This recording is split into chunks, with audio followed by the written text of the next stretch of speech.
Good morning. 오하요 고자이마스. 네, 여러분 너무 반갑고 감사합니다. 皆さんに会えて本当に嬉しくまた感謝しています。 저는 미국에 산 지 한 33년 됐고요. アメリカに住んで33年になります。 네, 우리 마이피플 목사님, 아야베 대표 목사님하고 완전히 한 24년 됐습니다. じゃあ、アイホップのマイケル・ビックル先生とは知り合って20年以上経っています。 네, 우리 보니까 이사에서 56장 7절 말씀 작자가 있는데 イザヤの56章7節の聖句が今書かれていますが、 네, 너무 반갑고 아주 좋아하는 말씀입니다. 私がとても好きな聖句であります。 네, 만민을 위하여 내 집은 만민을 위하여 기도하는 집이라 그런 것이다. 私の家はすべての民が祈る祈りの家だとそのように語っています。 네, 하나님께서 기도하는 집은 내 집이라고 하십니다. じゃあ神様は祈る家は私の家だとおっしゃっているわけです。 네, 다른 말로 하면 기도하지 않는 집은 내 집이 아니라는 거예요. じゃあ他の言葉で言うならば祈らない家は私の家ではない。 그리고 이 기도의 집은 만민을 위하는 것이라. そしてこの祈りの家とは全ての民のためにあるんだということをまた言っています。 네, 그래서 우리가 하나님과의 관계를 맺게 되면은 私たちが神様との関係を結ぶときに 네, 하나님을 알게 되고 そのことによって神様を知ることとなります。 네, 그분을 알게 되면 알게 될수록 知れば知るほど 그분이 그 열방을 향한 그분의 모든 영혼들을 향한 불타는 사랑을 알게 됩니다. じゃあイエス・キリストのその全ての民に対するこの全世界に対するその魂を愛する愛と情熱を私たちが知ることとなります。 네, 오늘 저는 이번에 저희 아내하고 일본에 처음 왔고요. 私は今回妻と日本に初めて来ました。 네, 일본 오니까 너무 좋네요. 本当に素晴らしいところですね。 너무 깨끗하고 本当に綺麗なところです。 네, 너무 좁고 そして狭いということ。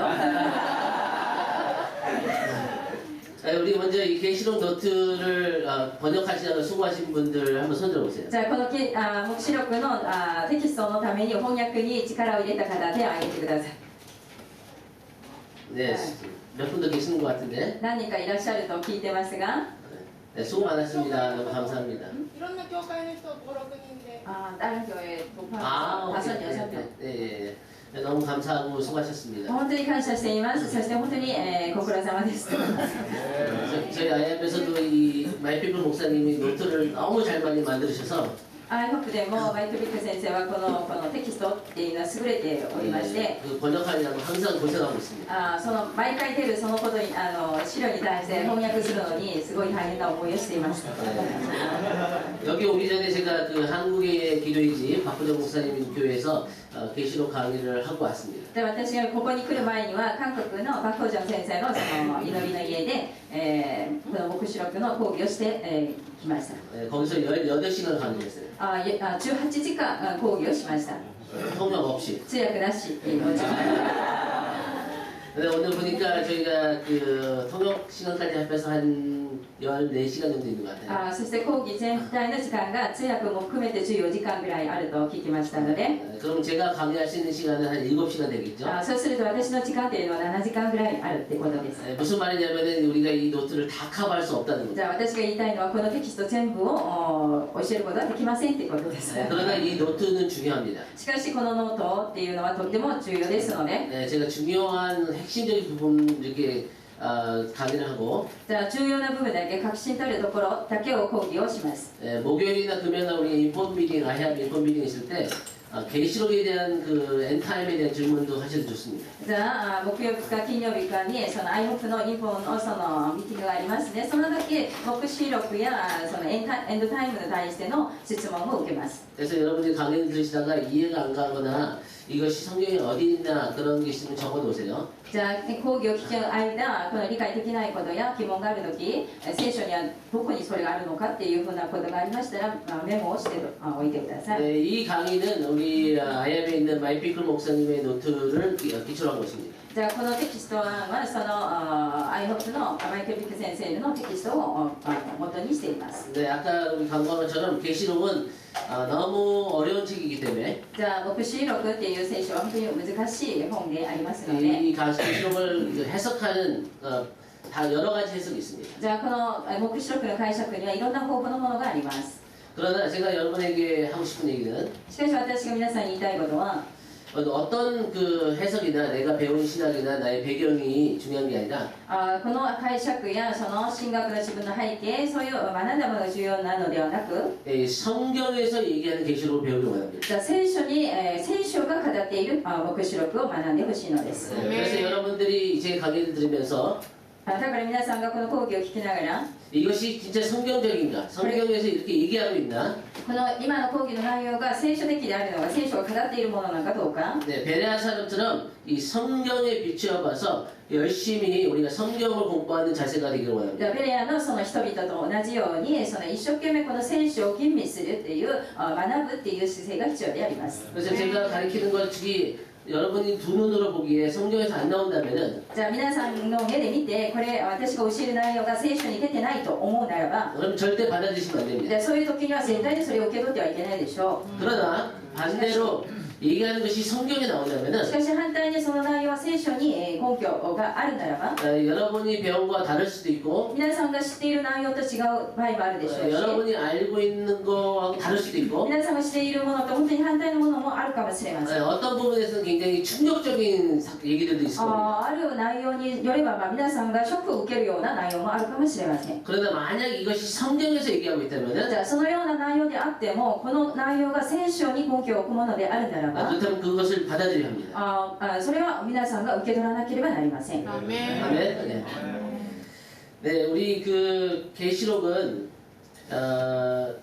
먼저 우리 세션 1 노트를 보죠. じゃあセクション1のそのテキストをセクション1を開きます 네, 너무 재밌는 게 제가 이 한국말로 된 노트가 있는데 私は韓国語でできたこのノートもありますが 네, 근데 제가 한국 노트를 안 보고 지금 강의를 합니다. で私は韓国語のそのテキストは見ないで今講義を 네, しています 여러분이 이 영어에서 일본말로 번역을 했기 때문에 영어 노트 보면서 なぜならこの日本語のテキストは英語を翻訳したので 네, 한국말로 강의를 하고 韓国語で私が講義を教えるのに 네, 여러분이 일본어로 들으면서 일본 노트를 보면 됩니다. 皆さんが日本語のテキストを見て聞きますしまた先生は英語のテキストです 네, 그러니까 영어하고 한국하고 지금 일본어가 다 같이 英語、韓国語、日本語がフルに使われています 네, 그 이유는 여러분의 노트와 제가 노트가 가장 가까운 게 원본이기 때문에 なぜなら韓国語も結局翻訳されたものですので一番近いテキストっていうならば英語のものであります 네, 우리 첫 세션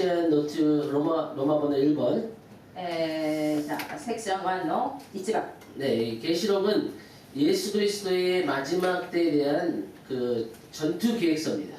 じゃあこの黙示録っていうのは終わりの時に起こるそのイエス・キリストと共に戦うその戦いの計画であります。 네, 이것은 그 요한 계시록이라도 하지만 이거는 우리가 정확하게 얘기하면 요한 계시록이 아닙니다. じゃあヨハネの黙示録っていう言葉を使いますが正確に言うならばヨハネの黙示録ではありません。 네, 이것은 예수 그리스도의 계시입니다. じゃあこれはイエス・キリストの黙示と言っていますからイエス・キリストの黙示 그래서 録。 계시록 1장 1절을 보면은 じゃあ黙示録一章一節がありますね。 네, 예수 그리스도에 대한 계시라고 じ 나옵니다. ゃあイエス・キリストに関する啓示だと言っています。 그래서 요한 계시록의 가장 중심적인 주제는 じゃあヨハネの黙示録一番中心的なテーマというならば 네, 마지막 때 일어나는 사건이나 심판들이 아니라 終わりの時に起きるその何かの出来事や裁きのことではなく 네, 가장 중심적인 것은 예수 그리스도 그분에 대한 계시입니다. じゃあ一番中心的なものテーマっていうのはイエス・キリストのそのイエス・キリストに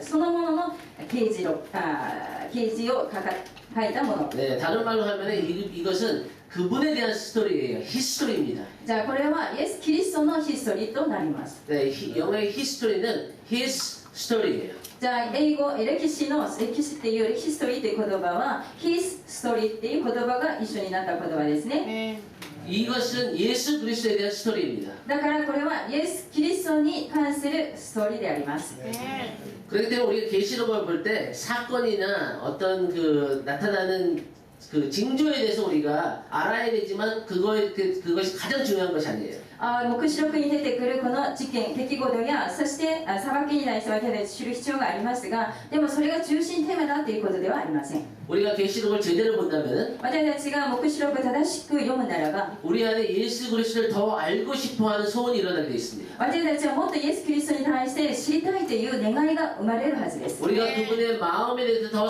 알고 싶어하는 마음이 생겨요. じゃあ私たちはイエス・キリストの心というのはどうなのかということをもっと知りたがる、そういうような心が生まれるはずです。 그리고 우리가 요한계시록을 제대로 읽는다면은 この黙示録を正しく読むならば、 이것에 대해서 두려운 마음을 갖는 것이 아니라 この黙示録に対して恐れる心が来るのではなく、 어떤 일이 있을지라도 어떤 그 무시무시한 일들이 있을지라도 그분의 리더십을 우리가 더 신뢰하는 것입니다. じゃあどんな恐ろしいことが起きようとしても、おぞましいことが起きたとしても、リーダーであるこのイエス・キリストに信頼するっていう心が生じるはずです。 그래서 그분의 그 마음에 대해서 우리가 더 알고 本当にイエス・キリストに対する心っていうのを私がより知ることになり、 마지막 때는 그분의 계획에 대해서 더 알고 そしてこの終わりの時に対するイエス様の計画っていうものを分かるようになります。 근데 그걸 거기서 멈추는 것이 아니라 そこでとどまるのではなく、 그분의 스토리를 알게 될 때 そのイエス・キリストのストーリーっていうものを分かる時に、 그분의 스토리 안에 있는 우리의 스토리를 또 발견해야 됩니다. じゃあイエス・キリストのストーリーの中にある私たちのストーリーっていうものも知ることとなります。 하나님께서 우리에게 성경을 주신 이유는 神様が私たちに聖書を与えた理由は、 우리가 그분을 먼저 아는 거예요. 私たちが主を知るためであります。 그리고 우리를 향한 그분의 계획들을 아는 것입니다. そして私たちに対する神様のその計画を知ることであります。 하나님께서 혼자서 모든 일을 하시려면은 우리에게 성경을 주실 필요가 없었어요. 神様ご自身一人で全てのことをなさるためには私たちに聖書を与える必要がありませんでし 근데 た。 우리에게 성경을 기록하신 이유는 우리가 그분에 대해서 알고 그분의 계획에 대해서 알기를 원하신다는 じゃあ 것입니다. 私たちに聖書を与えてくださったその理由は私たちが主を知り、そして主の私たちに対する計画を知るためです。 다시 얘기하면은 그분의 스토리를 알고 그분 안에 있는 우리의 스토리를 발견하는 것이 계시록을 공부하는 목적입니다. じゃあもうヨハネの黙示録を学ぶその理由っていうのは主を知ること、そしてその中に主の中にいる私たちのことを知ることであります。 어떤 사람들이 계시록을 잘못 공부해서 이 사건이나 어떤 그 일어나는 징조나 그런 것에 빠져서 많은 논쟁이 들어갑니다. じゃあある人々はこの黙示録に対する学びによってこの出来事やその前兆みたいな全てのことに対して中心を置くので間違ってしまうわけです。 근데 그것도 중요하지만 우리가 절대 놓치지 말아야 되는 게 뭐냐면은 이 성경에서 지금 얘기하는 예수 그리스도는 누구시냐? じゃあ私たちがそういうところも重要でありますが、私たちが絶対逃してはならないということはこのイエス・キリストは誰なのかということです。 그리고 그분은 이 마지막 때에 대해서 어떤 계획을 가지고 계시고 そしてその方はこの終わりの時にどんな計画を持っておられるのか。 그리고 그분의 교회에 대한 저와 여러분을 통해서 이 땅 가운데 그 하나님의 나라를 어떻게 이루어 가시느냐 하는 스토리입니다. そしてイエス・キリストのその計画が私たちを通して教会を通してどのように成就されていくのかってことを知ることです。 계시록은 특별한 책입니다. だからこそこの黙示録は特別な本であります。 왜냐하면 다른 어떤 성경에도 있지 않은 축복에 대한 얘기가 있고 저주에 대한 얘기가 있습니다. じゃあなぜならその他の聖書では出てないそのような祝福の話もまた呪いの話もあるわけ。 네, 계시록 1장 3절에 보면은 そして黙示録1章3節を見ますと、 이 말씀을 읽고 듣고 지키는 자가 복이 있다고 じ 했습니다. ゃあこの予言の言葉を朗読し、そして聞く者、そしてそれを守る者が幸いだと言っています。 이 성경에 어디에 다른 것에 이렇게 구체적으로 이 책에 대해서 축복을 주는 책은 계시록밖에 없습니다. じゃあこのようにこの予言の言葉、その本に対して祝福を述べた箇所っていうのはこの黙示録しかないわけです。 네, 아까 우리가 계시록이 어려운 책이라고 했지만 先ほど黙示録はとても難しい本ですよと言いましたが、 또 어떻게 보면 계시록이 굉장히 쉬운 책입니다. しかし反対に言うならば最も優しい本でもあります。 왜냐면은 그 당시에 이 계시록이 써있는 당시에 이 책을 읽는 사람은 90%가 평민들이었어요. 학자들이 じ 아니었습니다. ゃあなぜならこのヨハネがこれを書いてこの手紙を読む人たちっ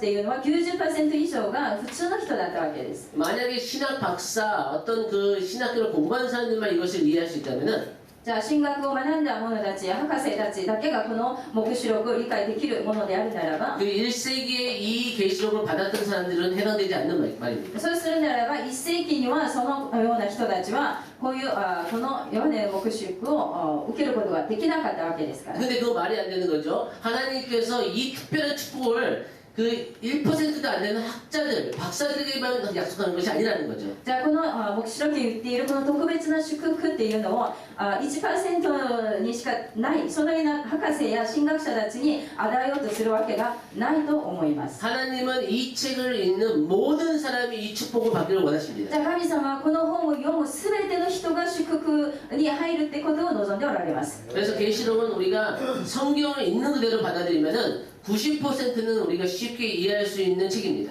じゃあ黙示録っていうのは文字通り聖書の語っているそのまんまを私たちが受け取ることができるならば最も 90% の人たちが理解できる優しい本です。 제가 여러분에게 주고 싶은 확신은 이 책이 간단한 책은 아니지만 もちろんこれは簡単な本ではないんですけれども 그러나 우리가 겸손하게 하나님의 말씀을 대할 때 충분히 이해할 수 있는 책이라는 확신을 가지시기 원합니다. しかし皆さんがこの本は、へりくだってこの神様の御言葉として受け取るっていうものができれば十分に理解できる本だということを信じてください。 하나님은 여러분 모두가 이 계시록에 있는 축복을 받기를 원하십니다. 神様は皆さん全てのものがこの黙示録に書かれているこの祝福を受け取ってほしいと願っておられます。 그런데 계시록 22장을 보면은 또 이 말씀을 더하거나 빼는 자는 저주가 있을 거라고 말씀하십니다. そして黙示録の呪いとして22章に行きますとこの預言の言葉に加えたり抜いたりするものは呪われると言っているわけです。 네, 특별히 계시록에만 있는 그 구체적인 저주의 말씀이에요. じゃあ特別に黙示録だけに出てくる具体的な呪いの内容となります。 그렇다면은 하나님에게는 이 계시록이 어떤 책이기에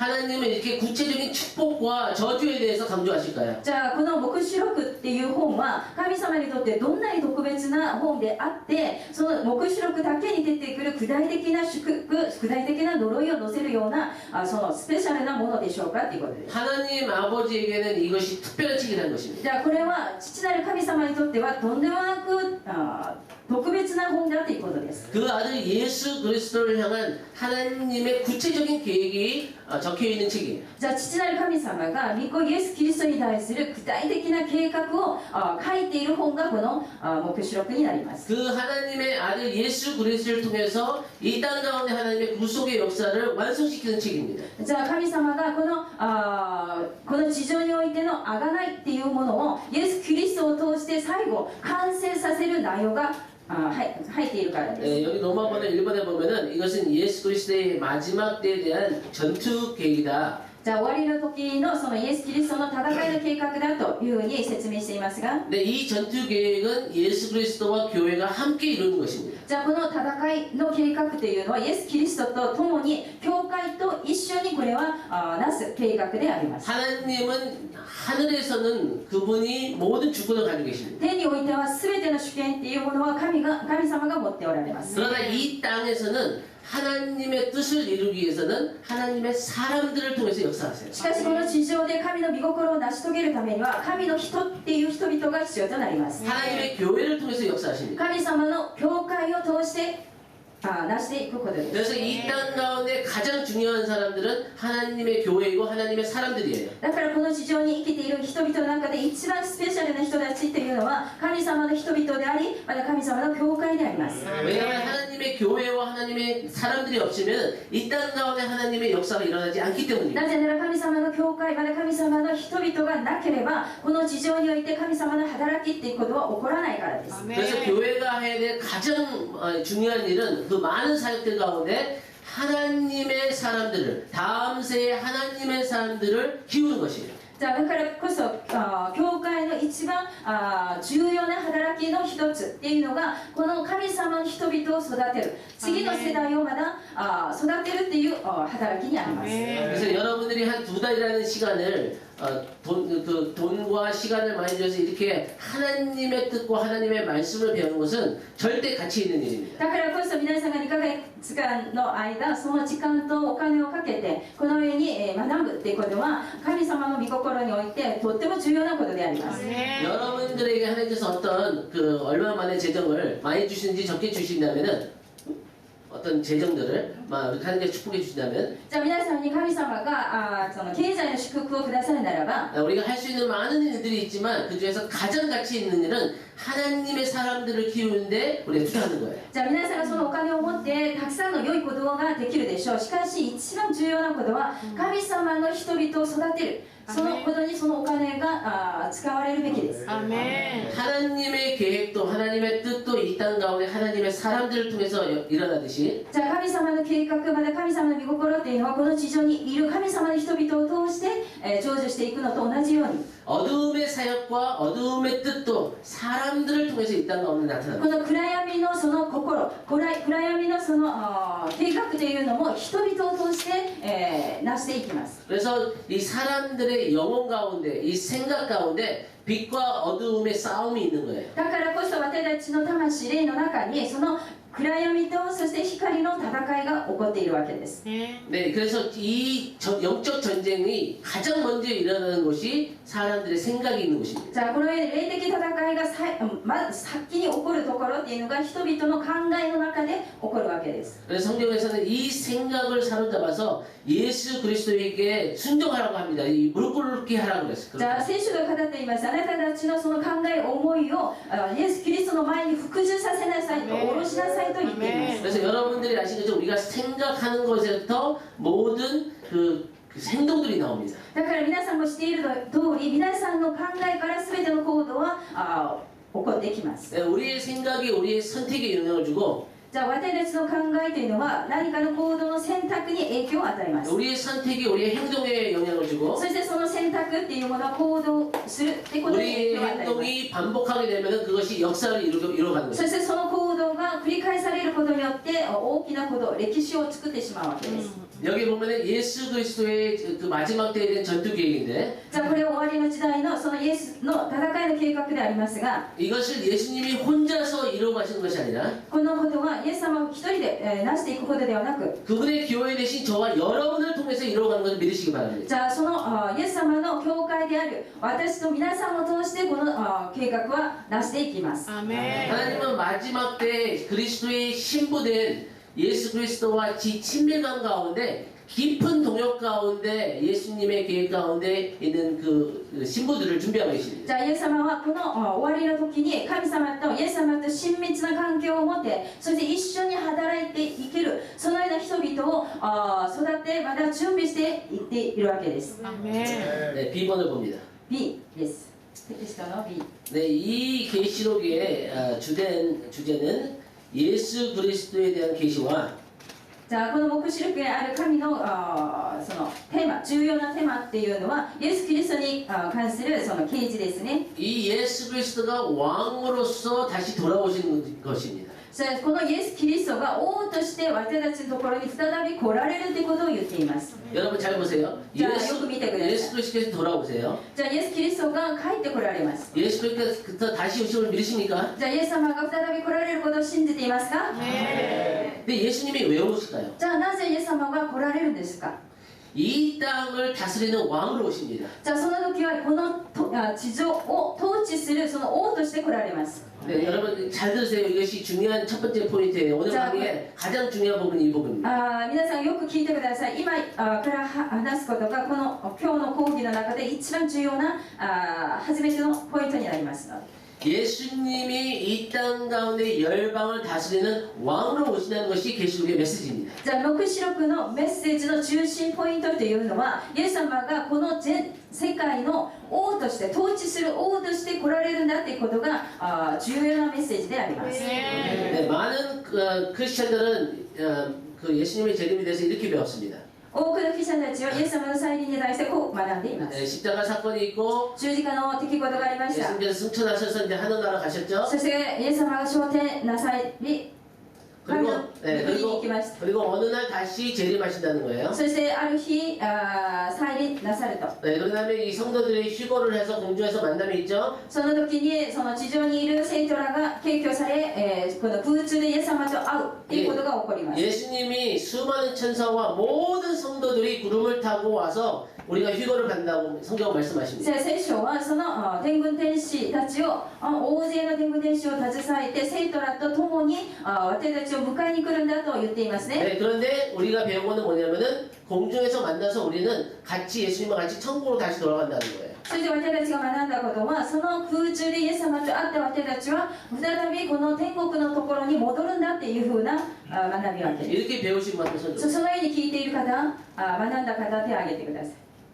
아무도 이렇게 안 배웠어요? 안 배웠다. 네, 저도 한국 교회에서 이렇게 배우고 じ 자랐습니다. ゃあ韓国の教会ではこのように教えてこの学びを受けてました。 네, 굉장히 일반적으로 가르치는 こ 거예요. れは一般的な教えでありました。 근데 이것이 진짜 성경에서 이렇게 가르치고 있나? しかし本当に聖書ではそのように教えているんでしょうか。 여러분, 우리가 지금 그런 일이 없으면 좋겠지만 만약 여러분들이 오늘 죽었어요. じゃあそのようなことが起きないことを願いますが、皆さんが今日死んだとしましょう。 그러면 여러분의 영혼은 어디로 가죠? じゃあそしたら皆さんの魂はどこに行きますか？ 어디로 가요? どこに行きますか？ 자신 없으세요? 自信ないんですか？ 네, 천국에 も 가죠. ちろんですね、天国に行きます。 네, 맞습니다. 우리가 죽으면은 私たちが死ねば、死 이 ぬ時、 영혼이 천국으로 가게 해요. 私たちそれ魂が天国に行きます。 근데 여러분의 몸은 어디로 가요? じゃあ皆さんの体はどこに行きますか？ 네, 땅으로 갑니다. じゃ 예, 땅으로 あ地に戻ります 묻히죠. ね。 네, 그리고 이제 예수님이 다시 오실 때 이 땅에 있는 몸이 부활해서 예수님과 휴거해서 만납니다. そしてこの死んだ地に、なったその塵になったこの体がイエス様が再び来られる時、会って検挙されると。 맞죠? その通りですか？ 다 대답을 해주세요. じゃあ 맞나요? 返事してくれないと進めない。 네, 맞습니다. 네, 맞아요. 違います。 근데 우리 그 하나님 나라에는 영의 세계가 있고 神の世界というのは霊の世界があり、 그 육의 세계가 있어요. 肉の世界があります。 네, 이 영의 세계는 초자연적인 영역입니다. じゃあ霊の世界というのは超自然的な世界 네, ですね。 이 육의 세계는 자연적인 それ 세계예요. で肉の世界というのは自然の世界 네, です。 이 영의 세계는 영이 필요합니다. じゃあ霊の世界っていうのは霊が生きる必要であります。 이 땅의 세계는 육이 필요해요. この自然の中では私たちは肉が必要 네, です、 다른 ね。 말로 하면 이거는 하늘이고 だから他の言葉で言うなら霊の世界は天ということであり、 이거는 땅입니다. で肉の世界っていうのは地でありま 네, す。 하늘에서는 영의 세계예요. じゃあ天では霊の世界なんです。 이 땅은 육의 세계예요. そしてこの地上っていうのはその肉の世 네, 界です 그래서 여러분들이 죽게 되면은 皆さんが死んで 영은 하늘로 가지만 霊はその天に行きますが、 육은 땅으로 가는 거예요. そして肉は塵に戻るわけです。 이 천국의 영의 세계에는 몸이 필요 없기 때문에 몸이 안 가는 겁니다. じゃあその天国その霊の世界には体が必要じゃないので霊が行くわけです。 그런데 이제 예수님이 재림해서 오시면은 예수님이 우리를 휴거시키시면서 부활의 몸을 주세요. じゃあイエス様が再臨する時には私たちの体は復活の体となります。 이 부활의 몸이 この復活の体が 이 천국 가면 몸이 필요 없는데 じゃあ天国では体がいらないわけですね。 왜 주님께서 몸을 주실까? なのにイエス様はなぜ復活の体をくださったんでしょうか。 왜냐면은 예수님이 재림하셔서 우리를 만나신 후에 じゃあイエス様が再臨の時私たちと会います。 네, 천국으로 가시는 것이 아니라 イエス様がそれで私たち連れて天国に行くのではな 네, く、 천국이 이 땅에 임하는 거예요. その天国がこの地上に臨むから 네, です。 그래서 주님께서 우리와 같이 이 열방을 다 다스리시는 것입니다. じゃあその時復活の体を持った私たちと神様イエス様がこの全世界を統治するわけです。 이것이 성경에서 어떻게 얘기했는지 제가 찾아보겠습니다. じゃあこのことを聖書はどう語っているのかちょっと探してみます。 네, 요한계시록 5장을 보세요. 黙示録5章を開きます。 이것이 한번 보이기 시작하면은 じゃあこのことが一回見えてきますと、 네, 성경에 얼마나 많은 말씀들이 이것에 대해서 얘기하는지 여러분이 알게 될 じゃあ 것입니다. 聖書のたくさんの箇所でこのことを話しているってことがよくわかります。 여러분 우리가 그 산상수훈에 보면 三条水訓も見ますと、 네, 팔복 중에서 첫 번째가 その8つの祝福の中で1つ目が 네, 마음이 온유한 자는 복이 있나니 心柔和な人は幸いだと。 저희가 무엇을 얻을 거라고 그랬죠? じゃあ彼らは何を得ると言っていますか？ 온유한 자가 받는 게 뭐예요? 柔和な者たちが受ける祝福は何でしたか？ 2番目の 네, 맞습니다. 땅을 기업으로 받을 거라고 じ 그랬어요. ゃあその地上のその地を受け継ぐんだと言っています。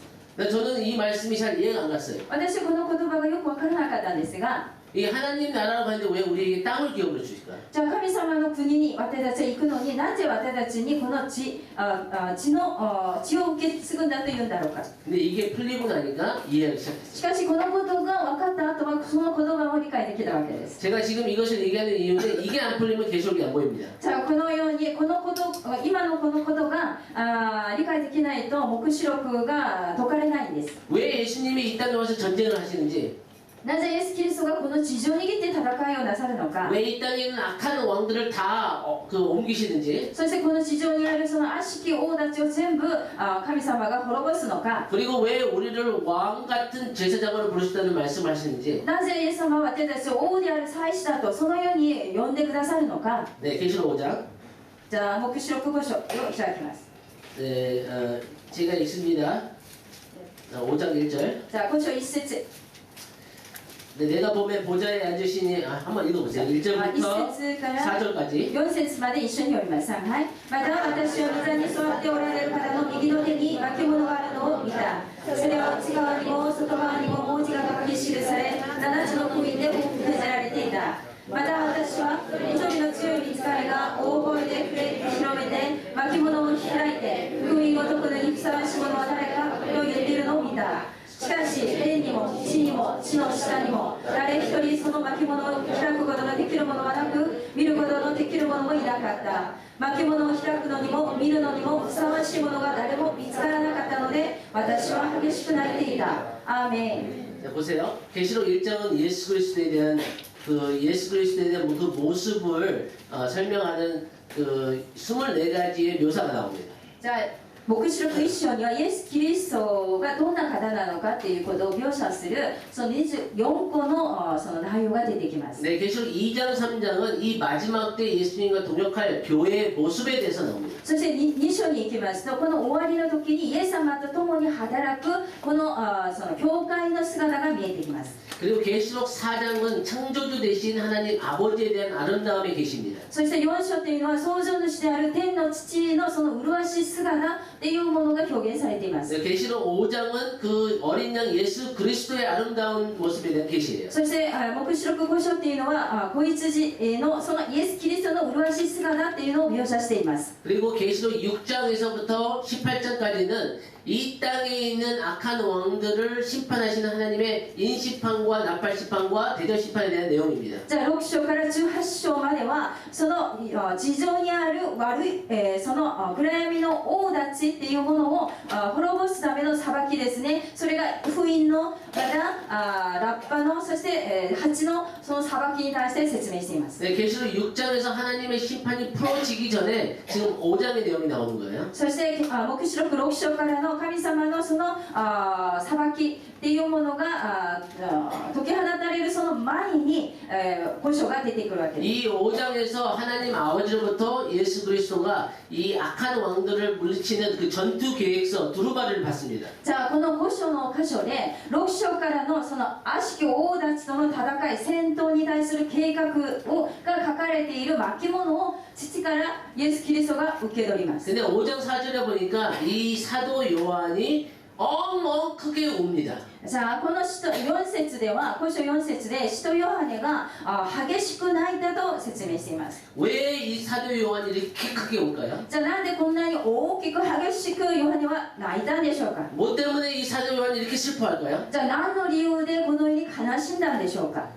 왜냐면은 6장부터 이 땅에 있는 적그리스도와 그 악한 자들의 심판이 풀어져야 되는데 じゃあ6章からはこの地上にいる反キリストを含めその仲間たち悪い王たちが裁きを受けることになりますが 억울한 순교자들의 피가 지금 외치고 있는데 언제까지 우리의 신원을 갚아주지 아니하겠습니까? じゃあその時にその殉教者たちのこの復讐っていうものをいつまで主よあなたはなさらないんですかっていう訴えが来たわけです。 그런데 이 하나님의 정의의 심판이 이 땅에 풀어지기 위해서는 じゃあしかしこの神様の正義の裁きがなされるそのためには 이 땅에서 그 하나님의 그 공의의 심판을 받을 수 있는 자격이 있어야 돼요. じゃあ神様のその義なる裁き正しいとされるその裁きをもらうその資格っていうものが必要です。 네, 이 하나님의 공의의 심판을 이 땅에 풀어내기 위해서는 사람이 필요합니다. じゃあそしてその神様の義なるこの裁きをこ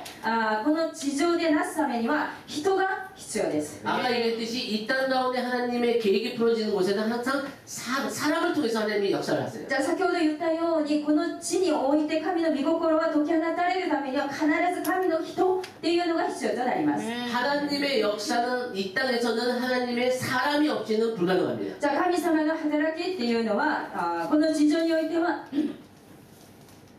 人がいなければできません。 그래서 하나님이 아브라함을 부르신 것이고 모세를 부르신 것이고 다윗을 부르신 것이고 저와 여러분을 부르시는 거예요. だからこそ神様はモーセを呼びましたアブラハムを呼びそしてダビデを呼んだわけです。そして今は皆さんを呼んでいます。 그런데 이 하나님의 완전한 심판이 풀어지기 위해서는 이 사람이 죄가 있으면 안 돼요. じゃあこの神様の完全な裁きっていうものを助ける一緒にそれをなすものには条件がありましてそれは完全な罪のない、状態ってことです。 그런데 역사를 아무리 찾아봐도 죄가 없는 사람이 없습니다. しかし歴史上この罪を持たない人っていうのは一人もいないわけです。 그런데 천사들이 이 계획을 풀어내지 못합니다.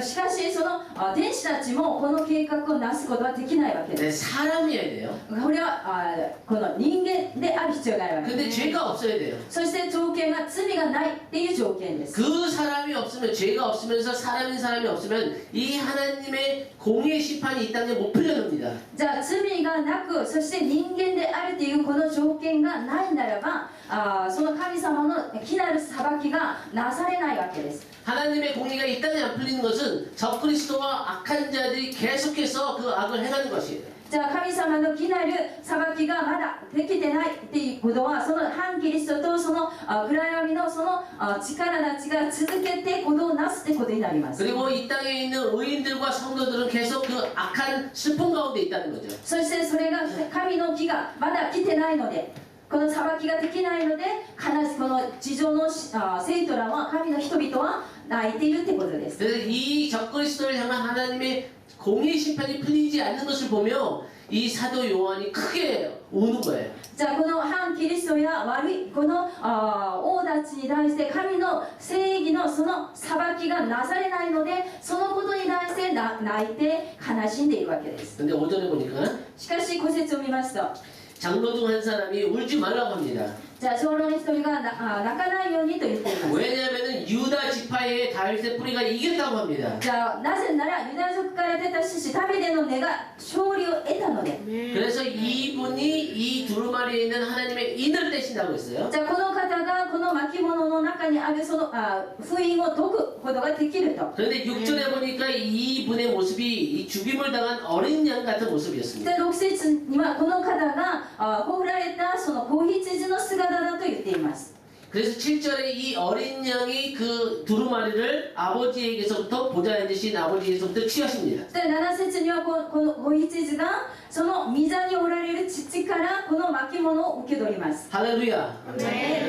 이 예수 그리스도가 아버지의 이 전투 계획을 취하신다는 것은 じゃあイエス・キリストがその父が持っているこの戦いの計画書を受け取るってことは 드디어 이 하나님의 공의가 하나님의 정의가 이 땅에 풀어진다는 거예요. ついに神様の父なる神様のその公義のその義の裁きがこの地上に出されるってことになります。 네, 역사 속에 왜 악한 자들이 이렇게 이 땅에서 잘 되고 있고 저들이 나쁜 죄를 지으면서도 이 땅에서 떡떡거리고 잘 먹고 잘 사냐 하나님 언제까지 우리의 이 억울함을 풀어주지 아니하겠습니까 하는 그 하늘에 있는 그 주제이신 하나님에 대한 그 기도의 응답입니다. じゃあこれは私たちが常に祈ってきたこの悪が満ちている人たちが栄え罪を持っている者たちがこの地上を統治しているこの状況からいつまで私たちは悔しい思いをしているんですかっていう訴えそれに対してついに父なる神様がその祈りに対して答えてくださるってことです。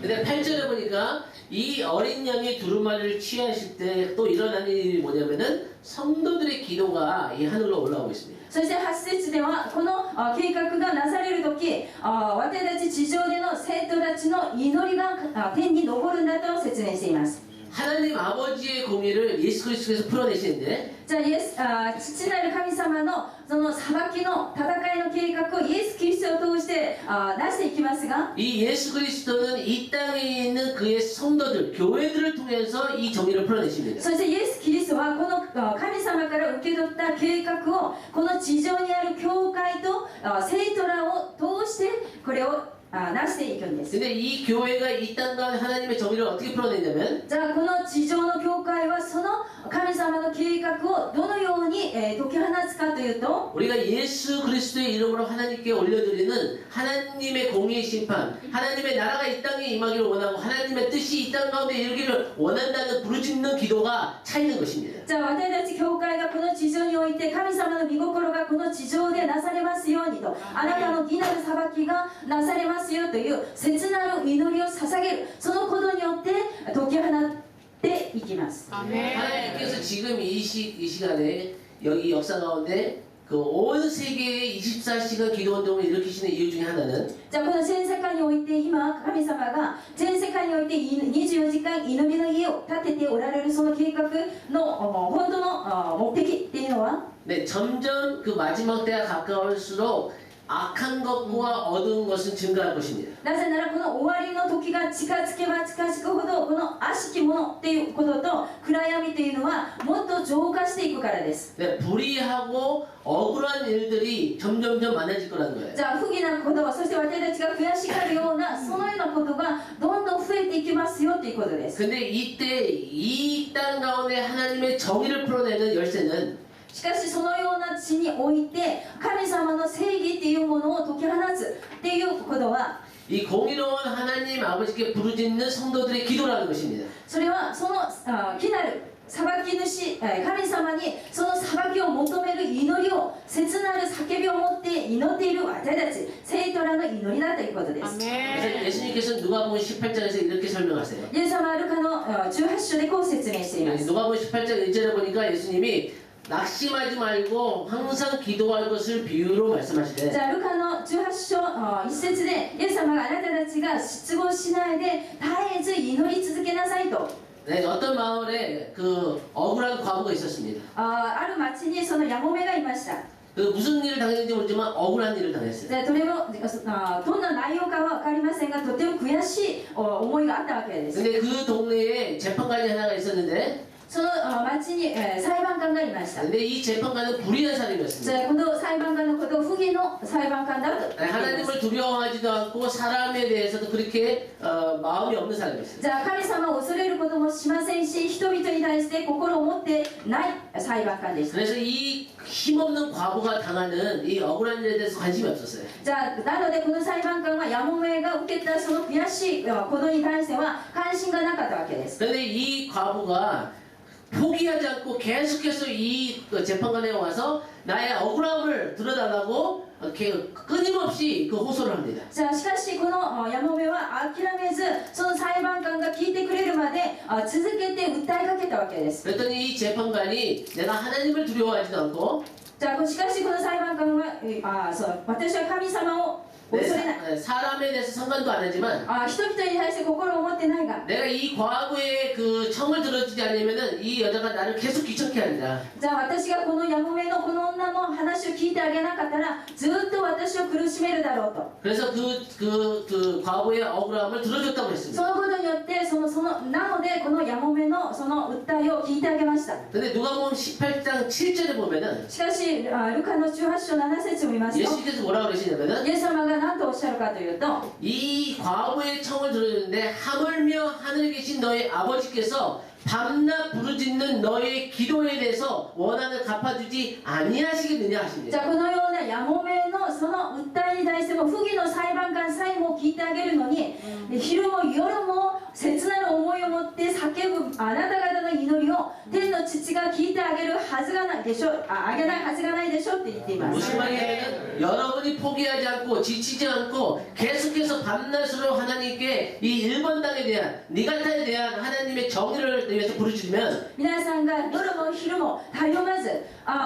諦めないでこの日本のために新潟のために祈り続けるならば 그렇다면 기도하지 않는 것보다는 이 기도하는 곳에 하나님의 공의가 하나님의 정의가 풀어진다는 じ 것입니다. ゃあ祈らないところはないんですが祈るところでは必ず神の正義義なる裁きが解き放たれるようになるんだということです。 그래서 우리가 그 부흥의 역사를 보면은 リバイバルの歴史を見ますと 부흥은 항상 기도로 시작합니다. リバイバルとはいつも祈りから始まります。 하나님의 그 얼굴을 구하고 하나님의 그 나라를 구하고 하나님의 정의를 구할 때 神の御顔を求めまた神様の御心を求め神のこの義っていうものを求めるとき 하나님의 임재가 하나님의 그 정의가 그 땅에 임하는 거예요. じゃあその時に神の臨在神様の正義っていうものがその地に望まれるわけです。 그럴 때 술 마시는 사람들이 더 이상 술을 마시지 않고 そのような時にはお酒を飲んでたものがこれ以上飲まなくなるでしょう。 도둑질 하던 자들이 더 이상 도둑질 하지 않고 盗人であった者たちがこれ以上盗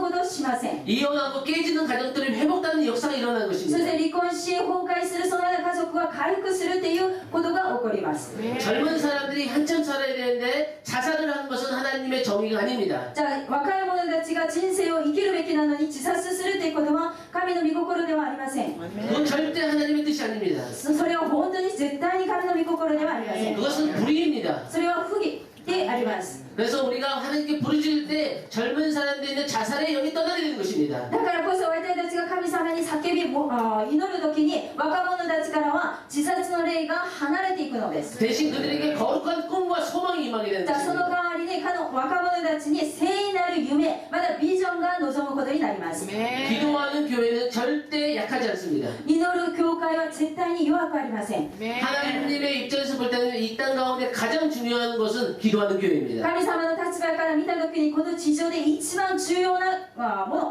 っていうならば教会であります。 왜냐하면 기도하는 교회를 통해서 하나님의 나라가 이 땅에 임하는 것이기 な 때문에. ぜなら祈る教会を通して神の御国はこの地上に臨むからです。 근데 누가복음 18장 8절에 보니까 예수님이 이렇게 말씀하세요. 그러나 인자가 다시 올 때 이 땅에서 믿음을 찾아보겠느냐? しかしイエス様が18章8節でこう言っていますね。私が人の子が来る時にこの地で信仰を見出すことができようかと。 뭐냐면은 마지막 때의 믿음은 포기하지 않는 기도의 모습입니다. じゃあそのことは終わりの時の祈りの姿っていうのは諦めない祈りだっていうことを言っているわけです。 네, 그래서 우리가 다시 계시록 5장을 가면은 じゃあ黙示録5章に戻ります。 9절에 보니까 이 어린 양이 이 하나님의 두루마리를 취하시고 이 인봉을 떼시기에 합당하시다고 했어요. じゃあこの子羊はこの神様の巻物の封印を解くのにふさわしい方だと言っています。 왜냐하면 자격이 있으시기 じゃ 때문입니다. あ資格があるということを言ってい 이 ます。 하나님의 공의를 풀어내실 그 모든 조건을 충족하셨습니다. じゃあ神様のその義なる裁きを解き放つための条件っていうのを全部満たした方が現れたわけです。 네, 근데 여기 9절 후반부에 보니까 일찍을 죽음을 당해서 각 족속과 방언과 백성과 나라 가운데서 사람들을 피로 사서 하나님께 드렸다고 했어요. じゃあそしてこの子羊はこの方はその血によってあらゆる部族国語民族国民の中から神のために彼らを人々をあがなった方だと言っています。 네, 그들을 피로 사신 것은 하나님 나라의 왕과 제사장으로 세우시는 것이기 때문이라고 10절에서 얘기합니다. また10節では私たちのこの神のためにこの人々を王国とし祭司とするそして地上を治めるためだと言っています。 이 계시록은 예수 그리스도에 대한 스토리입니다.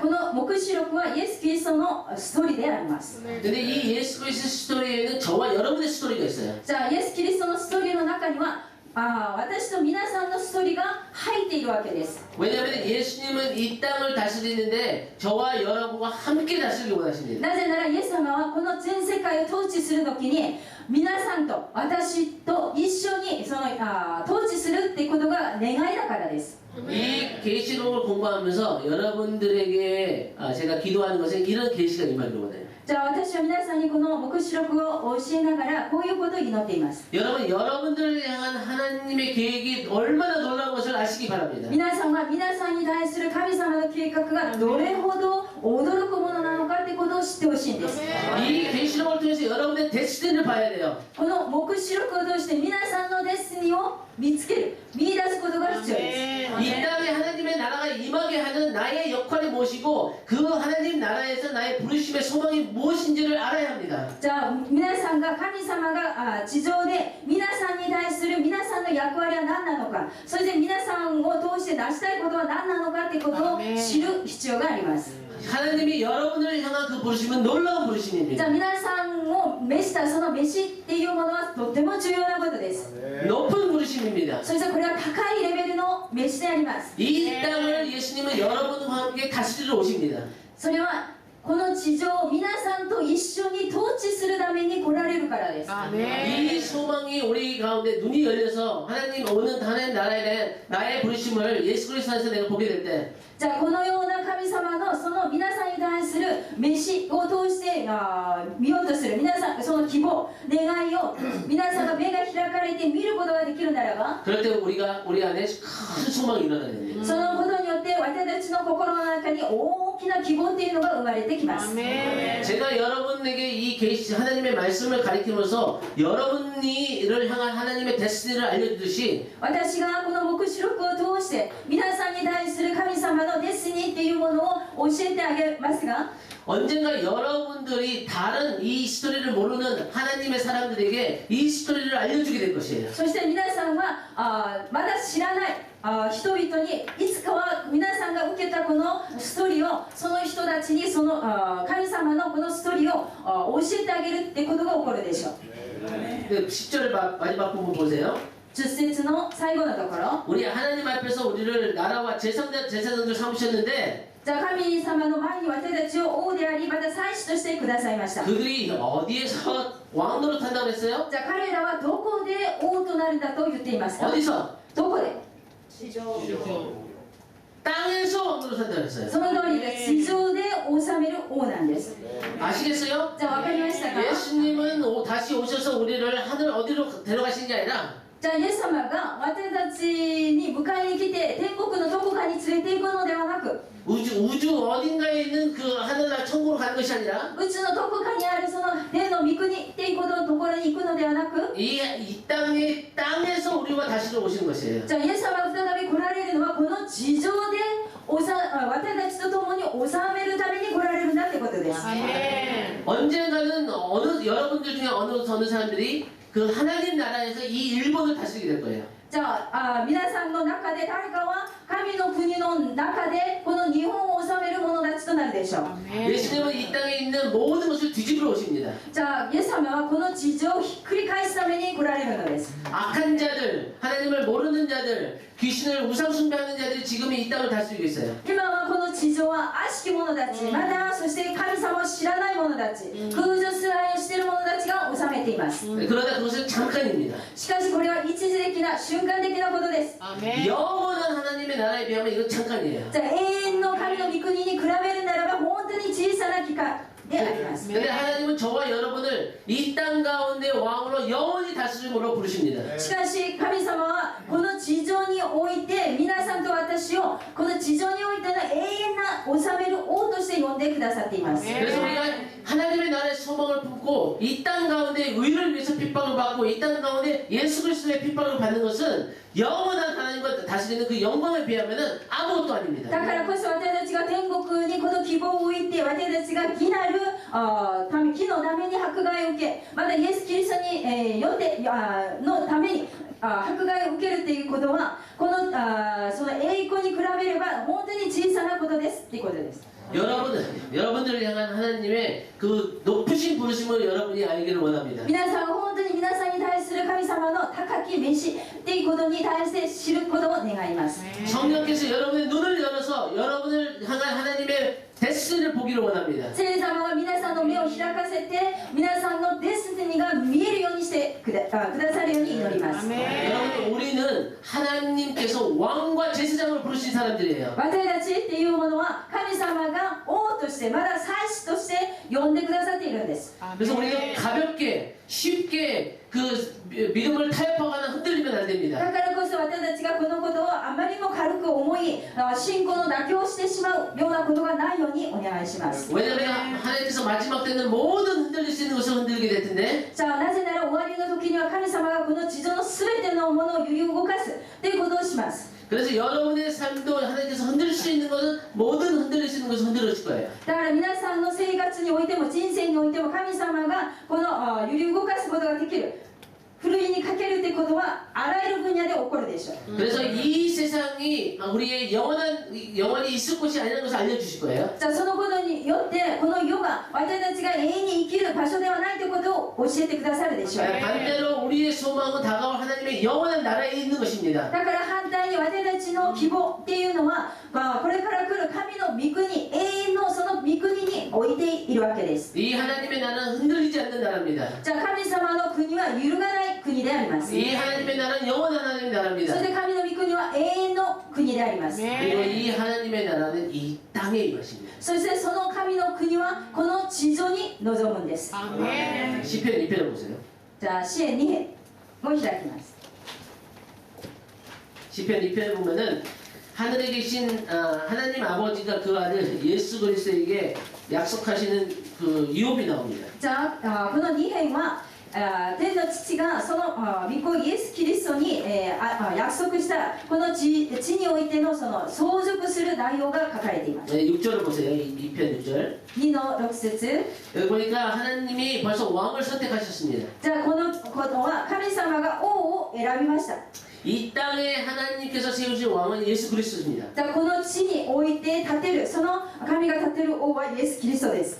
그분을 시온에 세우셨다고 하셨어요. じゃあその方をシオンに立てたと言っています。 우리가 계시록을 공부하면은 예수님이 이 땅에 오시는데 어디로 오시냐면은 예루살렘으로 오십니다. じゃあ私たちが黙示録を学びますとイエス様が再び来られる時にはイエルサレムに来られるんだと学びます。 더 구체적으로 얘기하면은 시온산으로 오십니다. もっと具体的に言うならばシオンの山に来られるわけです。 그다음 8절에 보니까 そして8節を見ますと 아버지께서 그 아들에게 내 유업을 내 소유가 땅 끝까지 이를 거라고 했어요. じゃあこの父がこの御子に語っていることそれはあなたへのその譲りが地の果てまでもなるんだと与えるんだとあなたの所有として与えるんだと約束しています。 이 일본에 있는 모든 섬이 결국에는 예수님 것이 될 じ 것입니다. ゃあ日本全国まだ島々までも全部イエス様のものになるんだってことです。 이 지구에 있는 190개의 나라와 その地球にある190個の国 202개의 영토와 구역들이 다 예수님의 것이 될 것입니다. 202個の領土やその区域が全部イエス・キリストの所有となります。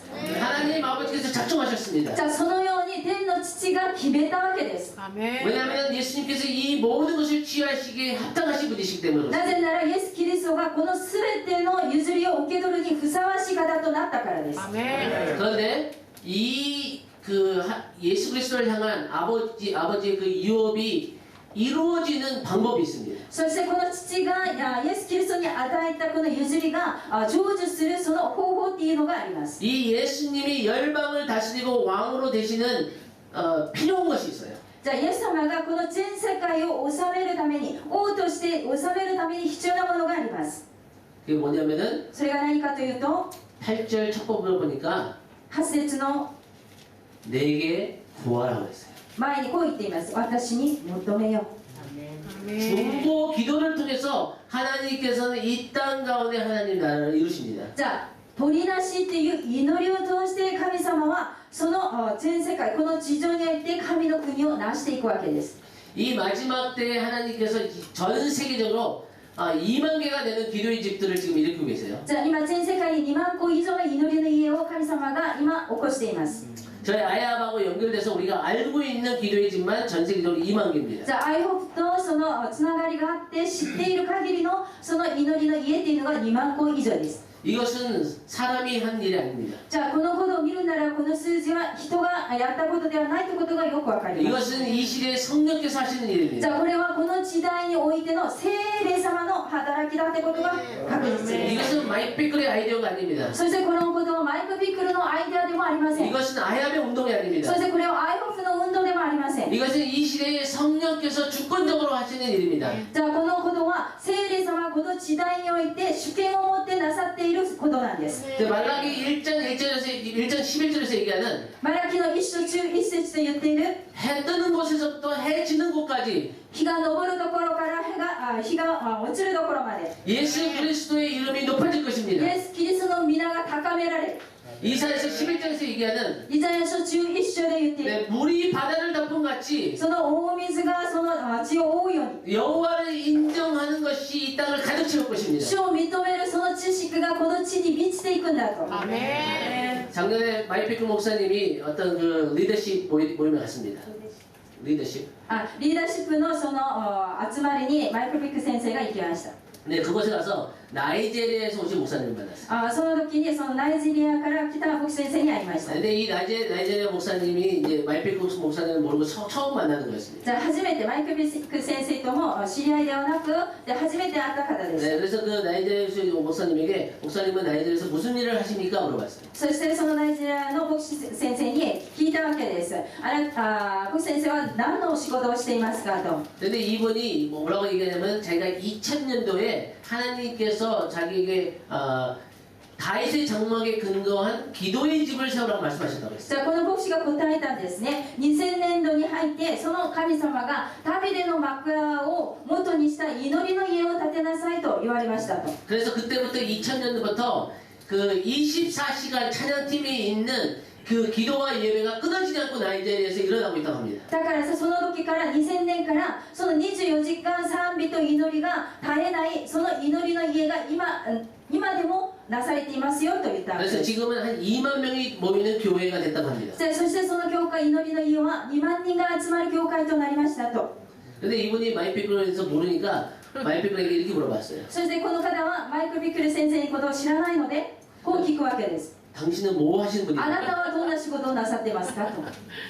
하나님께서 마이피클에는 1999년도에 시리아에 있는 다윗의 장막에 근거한 기도와 예배를 시작하게 하셨어요. じゃあ神様はマイク・ビクル先生に1999年その絶えず祈る24時間の祈りの家をダビデの幕屋を語ったわけです。 근데 서로 아무것도 모르는 사람이 그 나이제리아에서 2000년도에 그 다음 해에 24시간 기도와 예배가 일어났다는 것이에요. しかしまだ全然知らないそのナイジェリアの牧師先生にも神様は同じことを語り同じことを起こしたってことです。 저희가 알고 있는 24시간 쉬지 않는 기도와 예배는 전 세계적으로 지금 7개가 됩니다.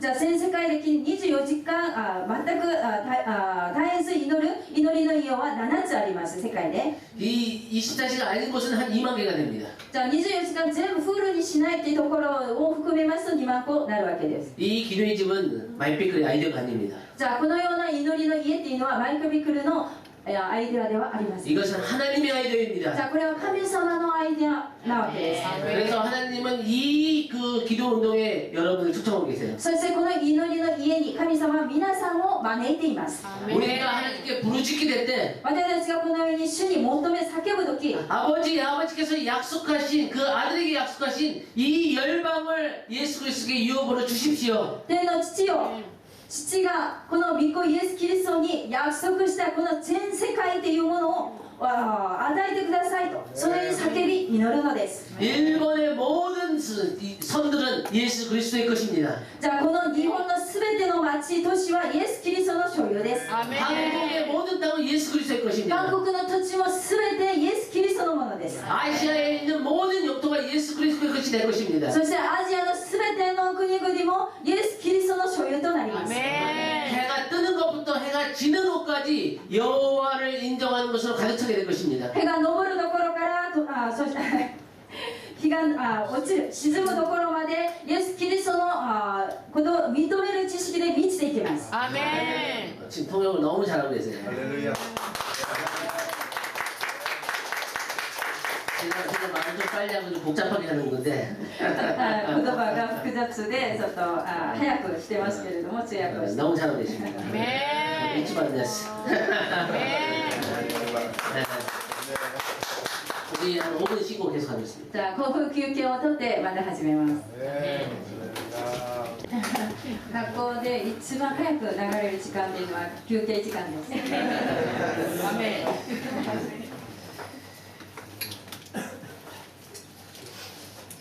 C 로마 번호 1번 C 一番のその死 네.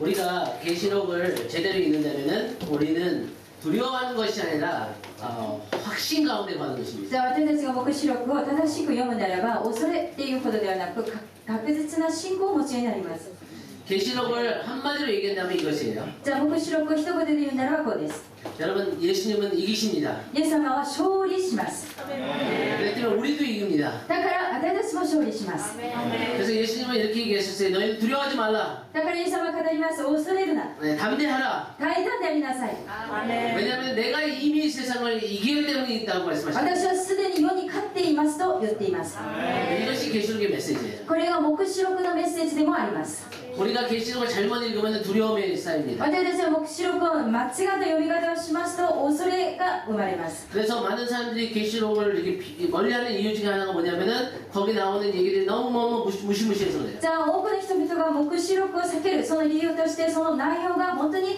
おぞまじいものだからです 네, 마지막 때 일어나는 일 중에 하나는 じゃあ終わりの時に起きるそのことの一つ 하나님이 이 모든 그 압박을 프레셔를 증가시키는 겁니다. じゃあ神様がこの圧迫っていうプレッシャーをその浄化することです 네, 여기에는 하나님의 그 궁극적인 그 죄와 죄인들을 악인들을 향한 분노가 있습니다. じゃあこのことっていうのは神様のその悪の人々をまた罪に対する憤りっていうが表現されるからです 네, 두 번째는 사탄의 분노가 있습니다. そして2番目はまだ悪魔サタンの憤りっていうのがあります 네, 마지막 때 자기 때가 얼마 남지 않은 것에 대한 그거에 대한 분노가 있어요. じゃあサタンは自分の時がもうわずかだってことを分かって憤るわけです 네, 세 번째는 인간의 죄가 증가합니다. そして3つ目は人間の罪が増加していきます 네, 네 번째는 자연적인 그 울부짖음이 있습니다. じゃあ4つ目は自然の訴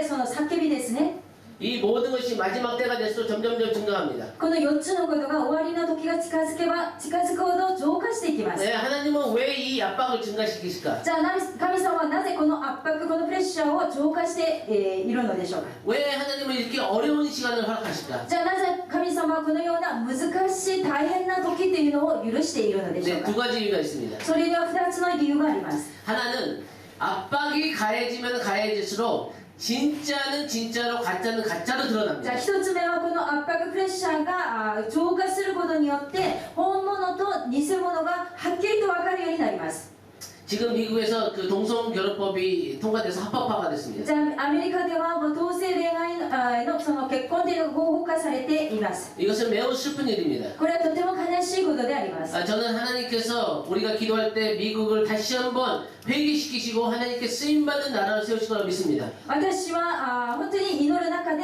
アメリカを神様が悔い改めさせもう一回大きく用いるってことを祈っていますし信じています 그러나 어떻게 보면은 이런 것은 당연한 것입니다. 마지막 때가 가까울수록 악한 법들이 통과될 것입니다. じゃあこのように悪い法律っていうものが通過されるっていうようなことは当然なことだとも言えます 인간의 죄가 점점점 그 악한 모습을 드러낼 것이에요. じゃあ人間の罪がこの悪しき罪がその本当の姿をどんどん表してくるわけ 네, です 점점 그 악한 영들의 역사가 증가할 것입니다. そして悪しき霊たちのその働きっていうものもどんどん浄化していきます 이 미국의 이 동성결혼법이 통과돼서 좋은 점이 하나 있어요. じゃあアメリカでこの同性恋愛のその法律ができて良いことが一つあります 네, 그것은 뭐냐면은 이 하나님의 말씀을 진짜 하나님의 말씀으로 믿는 교회와 じゃあ神様の御言葉を本当の真理として信じる教会と 이제는 그 법이 통과됐기 때문에 하나님의 말씀을 타협하지 않으면 손해보기 때문에 하나님의 말씀을 바꿔서 자기들에 맞게 맞추는 교회가 じゃあ 나옵니다. もう一つの教会というのはこの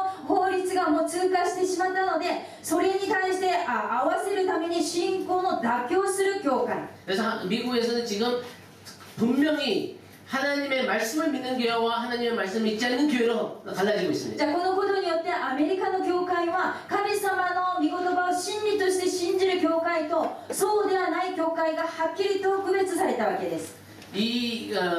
가만히 있으면은 다 똑같아 보입니다. じゃあ何事も起こらない時にはみんな同じように見えるわけです。 교회를 다닌 사람이 다 구원받은 것 같아요. じゃあ教会にいてる人だったらみんな同じですごい人だと思うわけです。 근데 압박이 가해지면은 그 안에 있는 진짜가 드러납니다. しかし圧迫プレッシャーが加えられると本物っていうのが現れてきます。 그래서 역사에 보면은 핍박을 당한 교회가 없어지는 경우는 하나도 없습니다. だから歴史上その迫害を受けた教会が消えるっていうことはないんです。 오히려 핍박받는 교회는 강해지고 더 정결하게 됩니다. むしろこの迫害を受ける教会はもっと清められもっと強くなります。 왜 하나님께서 마지막 때 이 압박을 그 죄가 모든 것이 증가하는 것을 허락하실까요? じゃあなぜ神様はこのように罪が増加することこのようなことを許可しているのでしょう。 네, 마태복음 13장을 보세요. マタイの福音書13章いきます。 네, 24절. 13章24節。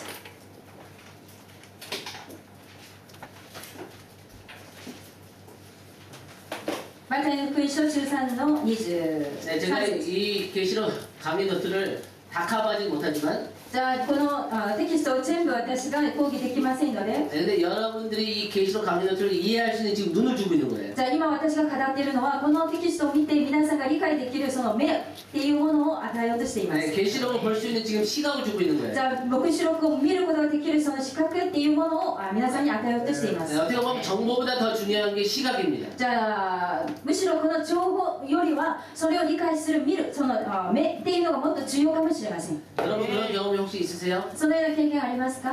전에는 내 눈에 안 보였는데 前は目に入らなかったものが 한 번 보이니까 계속 보이는 것들이 じゃあ一回この見えてきては続けてそれが見えてくるような経験。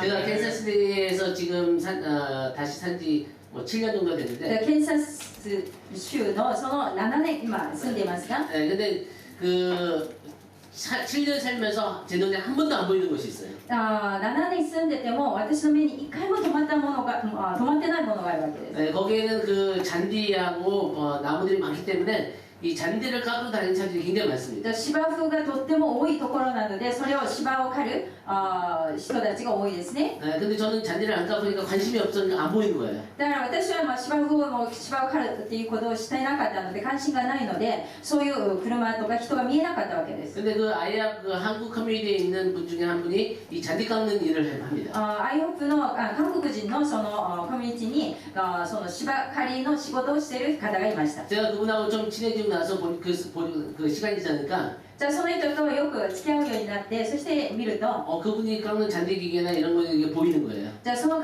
がその芝を刈ってる刈る時に使う機械やそういう姿っていうのが見えるわけです 근데 ね。 신기한 게 7년 동안 아무것도 안 보였는데 7年間何もその関連のものは見えてこなかったんですが 운전하고 다니는 캔사스시티 잔디 깎는 차들이 그렇게 많이 다니는 거예요. しかし自分が運転していくとその芝刈りのその車にですねそれがよく見えるわけです。 근데 여러분들도 우리가 지금 계시록을 그 전에 보이지 않는 그 말씀들이 じゃあ黙示録も同じですね。今まではあんまり目に留まるものではなかったかもしれません。 우리 눈이 열리고 볼 수 있는 시각이 생기면은 しかし私たちがこの目が開かれその見る視覚っていう力ができますと 성경에 이것에 관련 말씀이 얼마나 많은 것을 보게 됩니다. じゃあ聖書にこの黙示録と関連する聖句がどれほど多いのかってことが分かってきます。 그것은 뭐냐면은 예수님이 이 땅 가운데 왕으로 다시러 오신다는 じゃ 거예요. あそのことの一つっていうのがイエス様が地上にこの治めるために王として来られるんだってことです。 그리고 그분은 저와 여러분과 함께 다스리신다는 そ 거예요. してその方は私と皆さんと共に治める方です。 저와 여러분은 왕 같은 제사장의 부르심이 있습니다. そのようにして皆さんを王である祭司としてイエス様ご自身が呼んでおられます。 여러분 옆에 있는 사람이 어느 나라의 왕자 공주인 거예요. じゃあ皆さんの隣に座っている人がどこかの国の王子か王なのです。 하나님의 아들과 딸 왕자 공주예요. 神様のその息子である本当に王子でありお姫なわけです。 옆에 사람 보세요. じゃあよく見ておいてください。 우리 함부로 하면 안 됩니다. だからないがしろにしてはいけま 이 せん。 사람들 왕족이에요, 왕족. 王族なんです。 지금은 별로 아닌 것 같지만 今はちょっと大したものには見えないかもしれません。 하나님의 부르심 안에서는 우리는 소중한 し 자들입니다. かし神様の召しの中では本当に尊い存在なんです。 하나님 우리를 구원하셔서 지옥에 안 가는 것만 아니라 神様は私たちを救って地獄に行かないものにするってだけではなく、 하나님과 영원히 이 땅을 다스리는 리더십으로 부르셨다는 거예요. じゃあ神様と共に永遠にこの地上を治めるリーダーシップとして皆さんを呼んでいるんです。 마태복음 13장 24절 マタイの福音書13章20 예, 24절 24節です。 예수님이 하나님 나라를 이렇게 비유하십니다. イエス様は天の御国をこの例えで言ってくださいまし 어느 주인이 아니, 이 주인가? 씨앗을 뿌렸습니다. た。その良い種をまきました。 그랬더니 거기에서 좋은 곡식이 나왔어요. そこから良いものが出ました。 그런데 밤에 원수가 와서 가락지를 뿌립니다. しかし夜に人々が眠ってある時、敵が来て毒麦をまいたせんです。 그러다 어떻게 보니까 곡식과 가락지들이 섞여 있는 거예요. だから本当の穀物とそして毒のものが混ざっているわけです。 그래서 그 종들이 주인에게 이 가락지를 우리가 버려야 되지 않겠습니까? じゃあその時に言うわけですね。しもべたちが主人にこの毒麦っていうのは取り除きましょうと。 근데 주인이 그럽니다. 그 가락지를 뽑다가 잘못하면 곡식을 상처낼 수 있으니까 하지 말라고 합니다. しかし毒麦を取る時に本当の穀物が傷ついてはいけないので、しないんだと。 네, 30절. それが30節。 둘 다 추수 때까지 함께 자라게 두라. じゃあこの麦は刈り取りの収穫の時になるまでほっときなさいと言ったわけです。 이 추수는 예수님께서 뭐라고 하시냐면은 마지막 때가 추수라고 じ 얘기하십니다. ゃあ収穫の時期っていうのは最後のその刈り取る時っていうことを言ってるわけ 네, です。 39절 40절 보세요. じゃあ39、40節を見ますと、 여기에 보니까 추수 때는 세상 끝이요. じゃあ収穫とはこの世の終わりのことです。 그리고 마지막 때 추수는 곡식만의 추수가 아닙니다. そして最後の終わりの時の収穫っていうのはこの食べ物穀物だけの収穫ではありません。 악한 자들을 향한 하나님의 심판의 추수도 마지막 때입니다. じゃあ悪しき者たちに対する神様の終わりの裁き審判の刈り取りの収穫でもあります。 그래서 어떤 사람들은 묻습니다. 하나님이 살아계시다면, じゃあある人はこう質問します。神が生きているならば、 하나님이 전능하시다면 神が全能ならば、 어떻게 이 악한 자들이 악한 일을 하면서 잘되게 가만히 놔두실 수 있냐? こういう悪しき者たちが罪を犯しているのにもかかわらず彼らを栄えさせるってことはありえないと。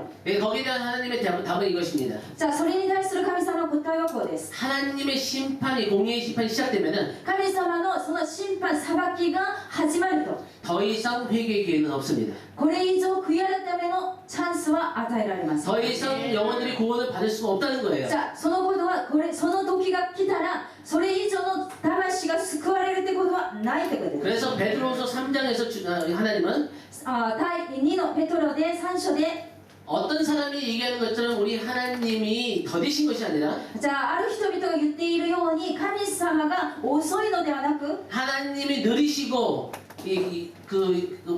기력이 없으시고 어떤 그 의지가 없으셔가 아니라 神様が遅くてまだ力がないゆえではなく、 하나님은 한 영혼이라도 멸망치 않고 구원받기를 원하시기 때문에 오래 참으시는 じ 것이냐. ゃあ神様の一人の魂も滅びることを望んでないので長く耐えておられるんだと言っています。 하나님의 능력이 없어서가 아닙니다. 神様の力がないからではありません。 하나님이 심판을 하지 못해서가 아닙니다. 神様が裁くことができないからではありませ 근데 ん。 하나님이 이 심판의 낯을 휘두르시면 しかし神様はこの裁きをやり始めるときは 의인들만 출연하는 것이 아니라 その正しい人々だけを刈り取るのではなく、 모든 악한 자들도 함께 심판을 받기 때문에 全ての悪しき者たちも裁きを受けるので、 더 이상 회개할 수 있는 기회가 없기 때문에 そしてそれ以上悔い改めるチャンスっていうのがないので、 하나님은 이 모든 것이 무르익을 때까지 이 마지막 때까지 참고 기다리시는 거예요. じゃあその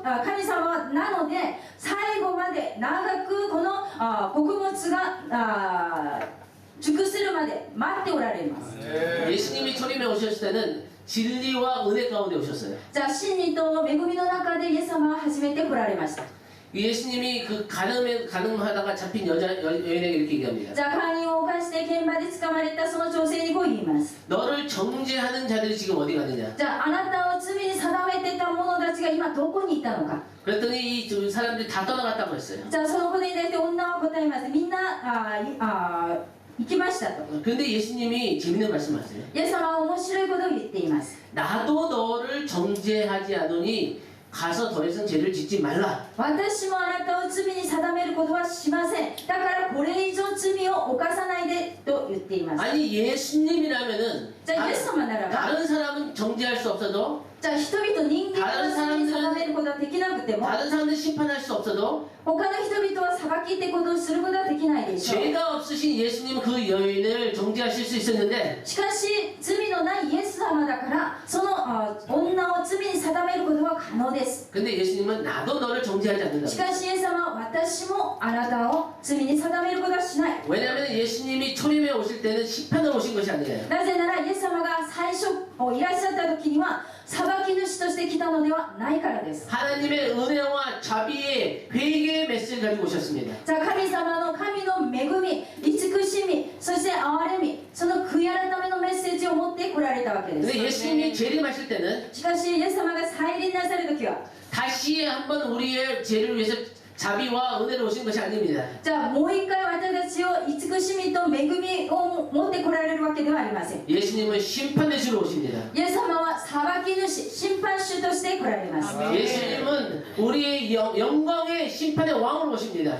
イエス様は私たちの栄光の審判主として来られるのです。 그래서 우리가 만약에 계시록을 제대로 읽는다면은 だからこそ黙示録を正しく読むならば 우리 가운데 일어나야 되는 동기 중에 하나는 私たちに起こるべき、生じるべき動機っていうものは 때가 얼마 남지 않은 것을 알면 알수록 じゃあ時が差し迫っているっていうことを分かれば分かるほど 이 잃어버린 영혼들, 영원히 예수님을 모르기 때문에 멸망받을 영혼들에 대한 그 영혼들에 대한 안타까운 마음으로 전도하는 마음이 우리 가운데 일어나야 じゃ 됩니다. あ失われていくその滅びゆくその魂に対してイエス様を伝えようとするその伝道する心が生じるはずです。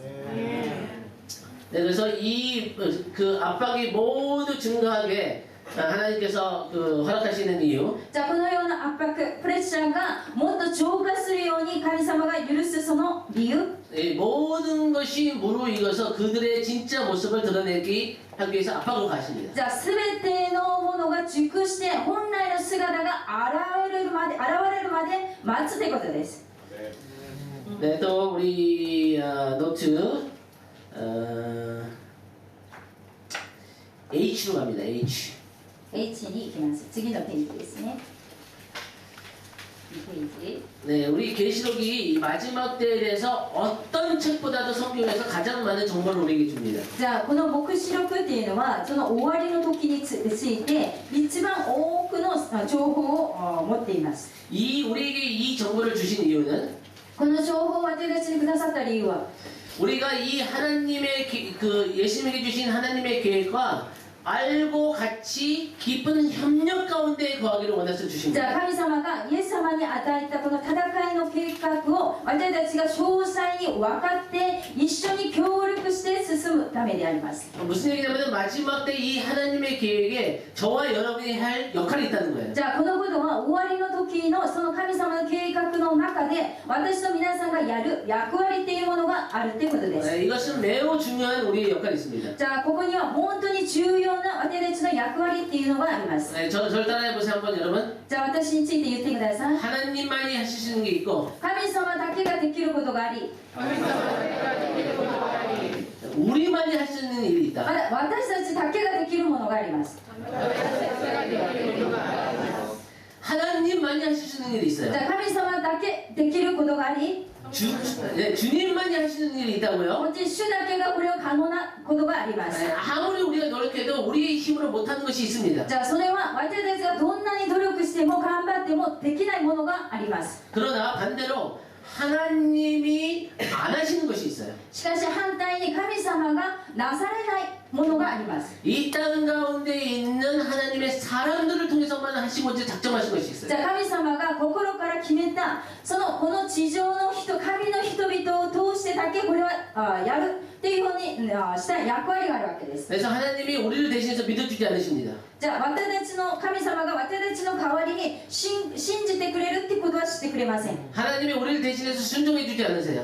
じゃあ私たちの代わりに神様自ら殉教するってことはしません。 하나님이 우리를 대신해서 기도해주지 않으세요. そして神様が私たちの代わりに私たちの祈りを代わりにしてくれることはありません。 물론 하나님 우리를 도와주십니다. もちろん私たちの祈りを助けてく 네, ださいます。 성령께서 우리의 연약한 가운데 우리를 도와주세요. 聖霊様は私たちの弱さを助けて祈らせてください 네, ます。 천사를 보내서 우리를 そ 도와주십니다. して天使を送って助けてくださいます。 근데 여러분의 영적 가운데서 성장을 이루길 원하신다면은 しかし皆さんが霊的成長を望んでいるならば、 영적으로 점점 자라고 영적으로 점점 더 하나님 안에서 진보를 보이길 じゃあ 원한다면은 霊的に本当に育ち、そして成長するということを望むならば、 하나님께 주신 그 은혜에 여러분이 반응을 해야 돼요. 神様がくださる神の恵みに対して皆さんが反応を示す必要があります。 기도의 자리에 나와야 됩니다. 祈りのその居場所に出なければなりません。 네, 예배의 자리로 나와야 돼요. 礼拝者としてその礼拝の場に来なければなりません。 하나님의 말씀을 읽고 먹어야 됩니다. そして神の御言葉を読んでまた食べることをしなければなりません。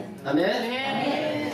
우리 마태복음 24장 보겠습니다. マタイの福音書24章を見ます。 네, 계속해서 왜 하나님께서 이 마지막 때 이 압박을 증가하는 것을 허락하시는지 神様はなぜ、この圧迫、プレッシャーを、浄化を許しているのか。 네, 마태복음 24장은 마지막 때에 대한 예수님의 가르침입니다. じゃあマタイの福音書24章は知っている通り終わりの時のことを言っています。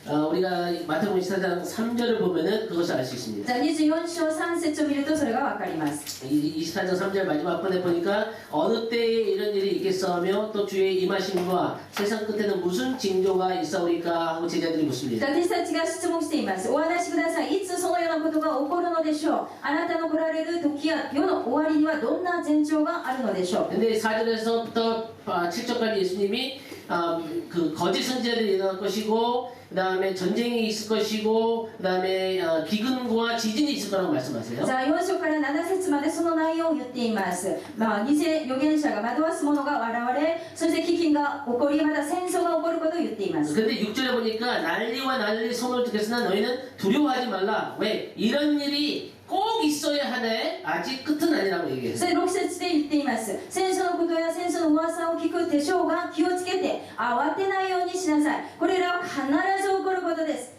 왜 이것이 꼭 있어야 되는 일인가? じゃあなぜこれは必ず起こることでしょうか。 예수님은 이것이 꼭 필요한 일이라고 じゃ 하십니다. あイエス様はこのことが必ず必要なことだと言っているわけで 이 す。 마지막 때 이 모든 압박감이 증가하는 것이 필요한 일이라는 じ 거예요. ゃあ終わりの時にこのプレッシャー圧迫が浄化することは必ず必要なんだとイエス様は語っていま 그래서 す。 그 첫 번째 이유를 우리는 진짜는 진짜로 가짜는 가짜로 무르익은 것을 추수를 하기 위해서 하나님께서 그걸 허락하신다고 じゃあ 얘기했습니다. 一つ目のその理由が本物と偽物を分けるためのその刈り取りの時にしっかり刈り取るためのものだと説明しました。 네, 두 번째 이유는 二つ目の理由は 이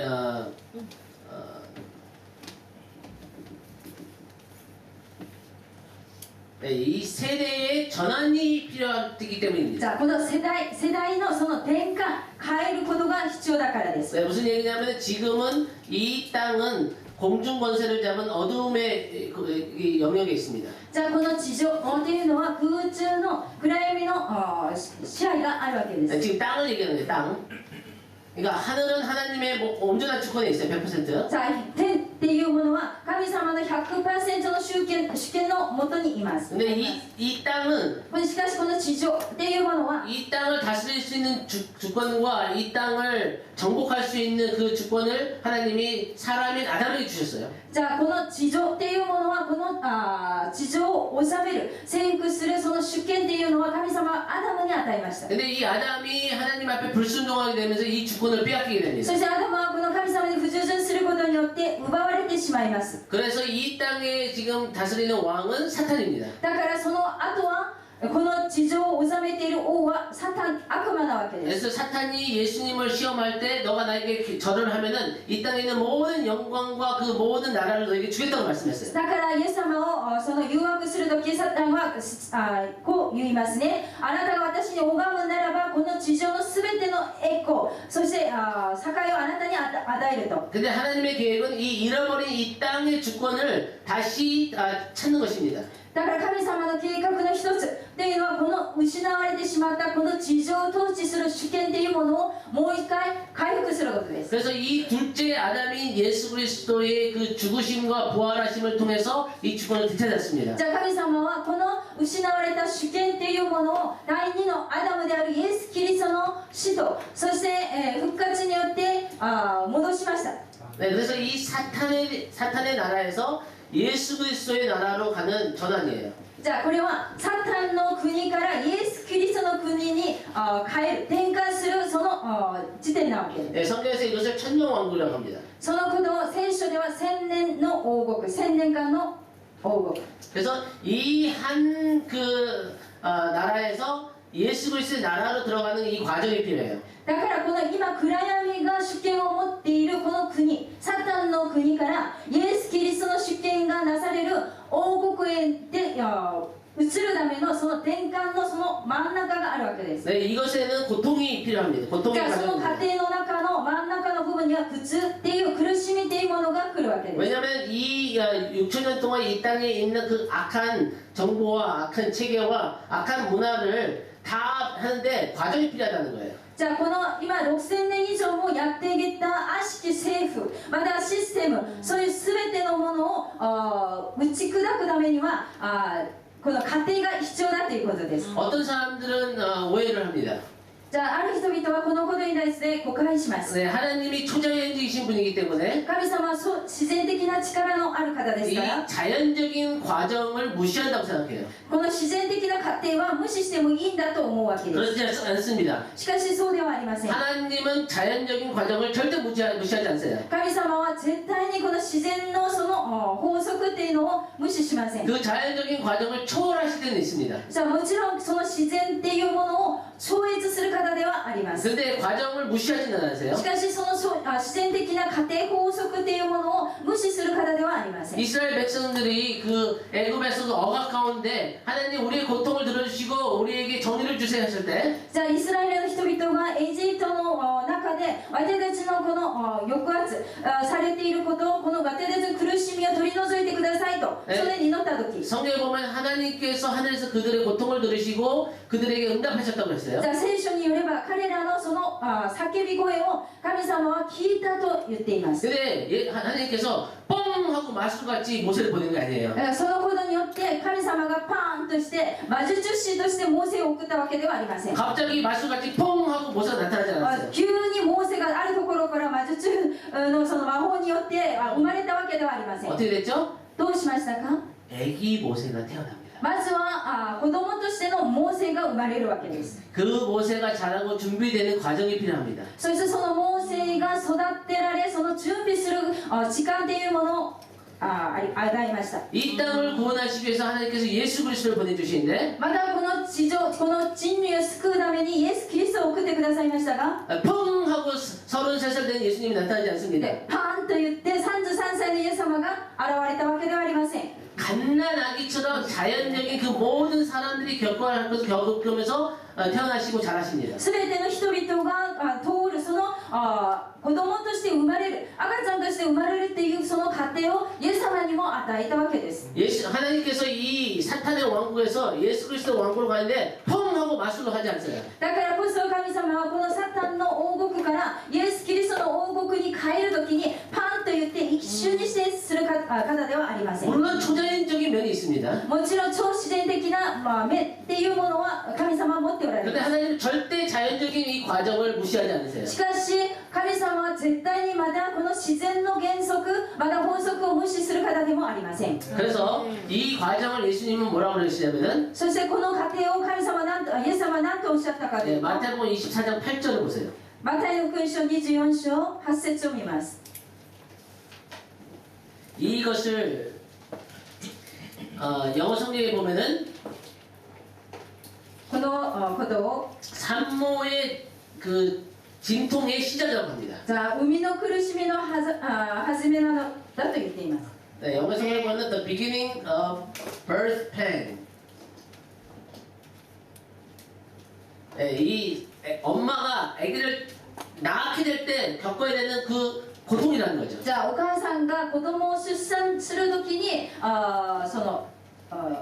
受けるその苦しみなんだと言っています。 여기서 아기를 낳으신 분은 아시죠? 子供を出産した方は知ってる 아기 はず 낳는 で 게 す。 얼마나 아픈지 どんなに痛い思いがするのか 네, 저는 몰라요. 私は知りません。 근데 죽을 만큼 아프다고 그래요. で死ぬほど痛いという話を聞きました。 그런데 이 죽을 만큼 아프게 이 아기를 낳는데 じ 엄마가 ゃあお母さんが子供を出産するためには死ぬほどの苦痛があるわけです。 이 아기가 태어나면은 しかしこの子供が生まれると 이 아기가 태어난 그 생명의 기쁨이 너무 크기 때문에 この子供が生まれたっていう子供の命の喜びがあんまりも大きいので 이 아기를 낳는 과정에 있었던 그 아픔이 아주 죽을 만큼 아팠지만 그것을 잊어버리고 この出産するためのその過程の中で死ぬほど痛かったっていう苦しみは忘れてしまう。 이 태어난 생명의 기쁨으로 가득하는 거죠. じゃあ今生まれたその命への喜びで満ちていくわけです。 똑같이 이 사탄의 나라에서 예수 그리스도의 나라는 과정이 고통이 있습니다. だから同じようにその悪魔のサタンの国からイエス・キリストの国に移るには苦しみっていうものを経なければなりません。 그래서 자연의 지진과 기근과 있습니다. そう本当に自然の災害や地震、飢饉などが起こるわけです。 인간의 죄가 증가하고 전쟁도 있고 더 악한 일들이 증가합니다. 人間の罪も本当に増加し戦争も起こるそういうようなことがあります。 더 악한 일들이 있을 것이고 그 정신병에 걸린 그 악한 영에 사로잡힌 사람들이 더 증가할 것이에요. もっともっと悪魔のその悪いことが起こりますし精神病やもういろんな悪霊の働きも増加します。 악한 적그리스도의 나라를 향한 하나님의 공의 심판들이 초자연적으로 자연적으로 풀어질 것입니다. そしてこの悪しき世界に対する神様の義なる裁きっていう憤りっていうものが超自然的なことでまだなされるようになります。 이 고통이 얼마나 하냐면은 だからこの苦しみっていうのがどれほどのものかというと 이 마태복음 24장 보면 예수님이 이래요. 창세 전에나 창세 후로도 이런 일이 절대 다시 없을 じ 것이다. ゃあマタイの福音書でイエス様が語っています。創世からそして終わりの時までこのような苦しみはないと。 선택한 자들을 위하여 이 날을 제한해 두지 않았다면은 이 날을 견딘 자는 아무도 없을 것이다. じゃあこの裁きの苦しみの時を小さく短くしないならば耐えられる者はいないだろうと説明しています。 이 압박이 얼마나 하냐면은 이것이 하늘이 풀어지는 것 같고 땅이 없어지는 것 같은 じゃあこ 거라고. の圧迫この苦しみっていうものはどれほど大きいかというと天が消え去るようなそのようなものだと言っているわけです。 이것이 얼마나 하면 이 마태복음 24장에 어떤 사람은 놀라서 심장마비에 걸려서 넘어지는 기절하는 일들이 それ 있어요. があんまりにも大きい苦しみなので心臓麻痺で倒れる者も生まれるんだよと言っています。 무시무시한 일들이 있을 거예요. おそまじっていうことが 그러나 이 모든 과정 가운데 이 자연이 흔들리고 인간의 죄가 늘어나고 사탄이 분노하고 하나님의 진노가 일어날 때 じゃあこの全ての神様の憤り、サタンの憤り、そして人間の罪、で自然のその叫びが 우리가 増加するとき 우리가 절대 잊지 말아야 될 것이 있어요. 私たちが忘れてはならないことがあります。 그것은 뭐냐면은 이 모든 것은 하나님이 주권 가운데 일어난다는 じゃあ 거예요. この起こる全てのことは神様の主権のもとで起きていることだってことです。 성경을 보면은 계시록에 하나님께서 주권을 적그리스도에게 주셨다고 했었어요. 聖書では神様がその主権を反キリストに与えたと言っています。 이 하나님 모든 권위는 하나님께서 주시지 않으면 있을 수 없습니다. この地上で起きる全ての権威は神様が与えなければもらうことができないことです。 모든 권위는 하나님께로부터 온 거예요. じゃあ全ての権威っていうのは神から来ています。 또 잊지 말아야 되는 것은 뭐냐면은 이 하나님의 심판을 인을 떼는 사람이 누구냐면은 じゃあこのまだ忘れてはならないこと一つがこの神様の裁きのその巻物の意を解く者誰が解くのかというと 계시록 6장 1절을 보세요. じゃあ黙示録6章1節 여기 6장 1절에 보니까 6章1節を見ますと、 이 인심판이 풀어지기 시작하는데 陰の裁きが、封印の裁きが始まりますが、 아까 이 하나님의 그 두루마리를 받으신 분이 누구였어요? じゃ 5장에서? あ、交渉でこの神様から巻物を受け取ったのは誰ですか？ 네, 하나님의 어린 양 예수 じ 그리스도입니다. ゃあ、神様の子羊イエス・キリストでした。 6장 1절을 보세요. そして6章1節。 이 하나님의 인심판을 푸는 이 인을 누가 떼시죠? じゃあ、この封印を誰が解くんですか？ 누가 떼요?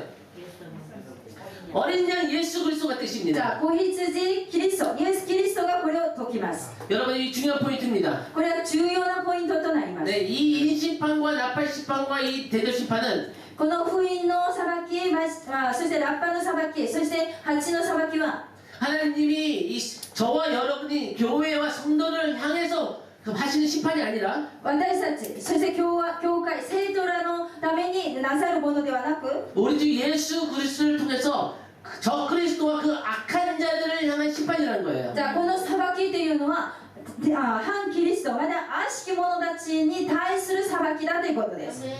그래서 여러분 6절 16절을 보세요. じゃあ6章の16節。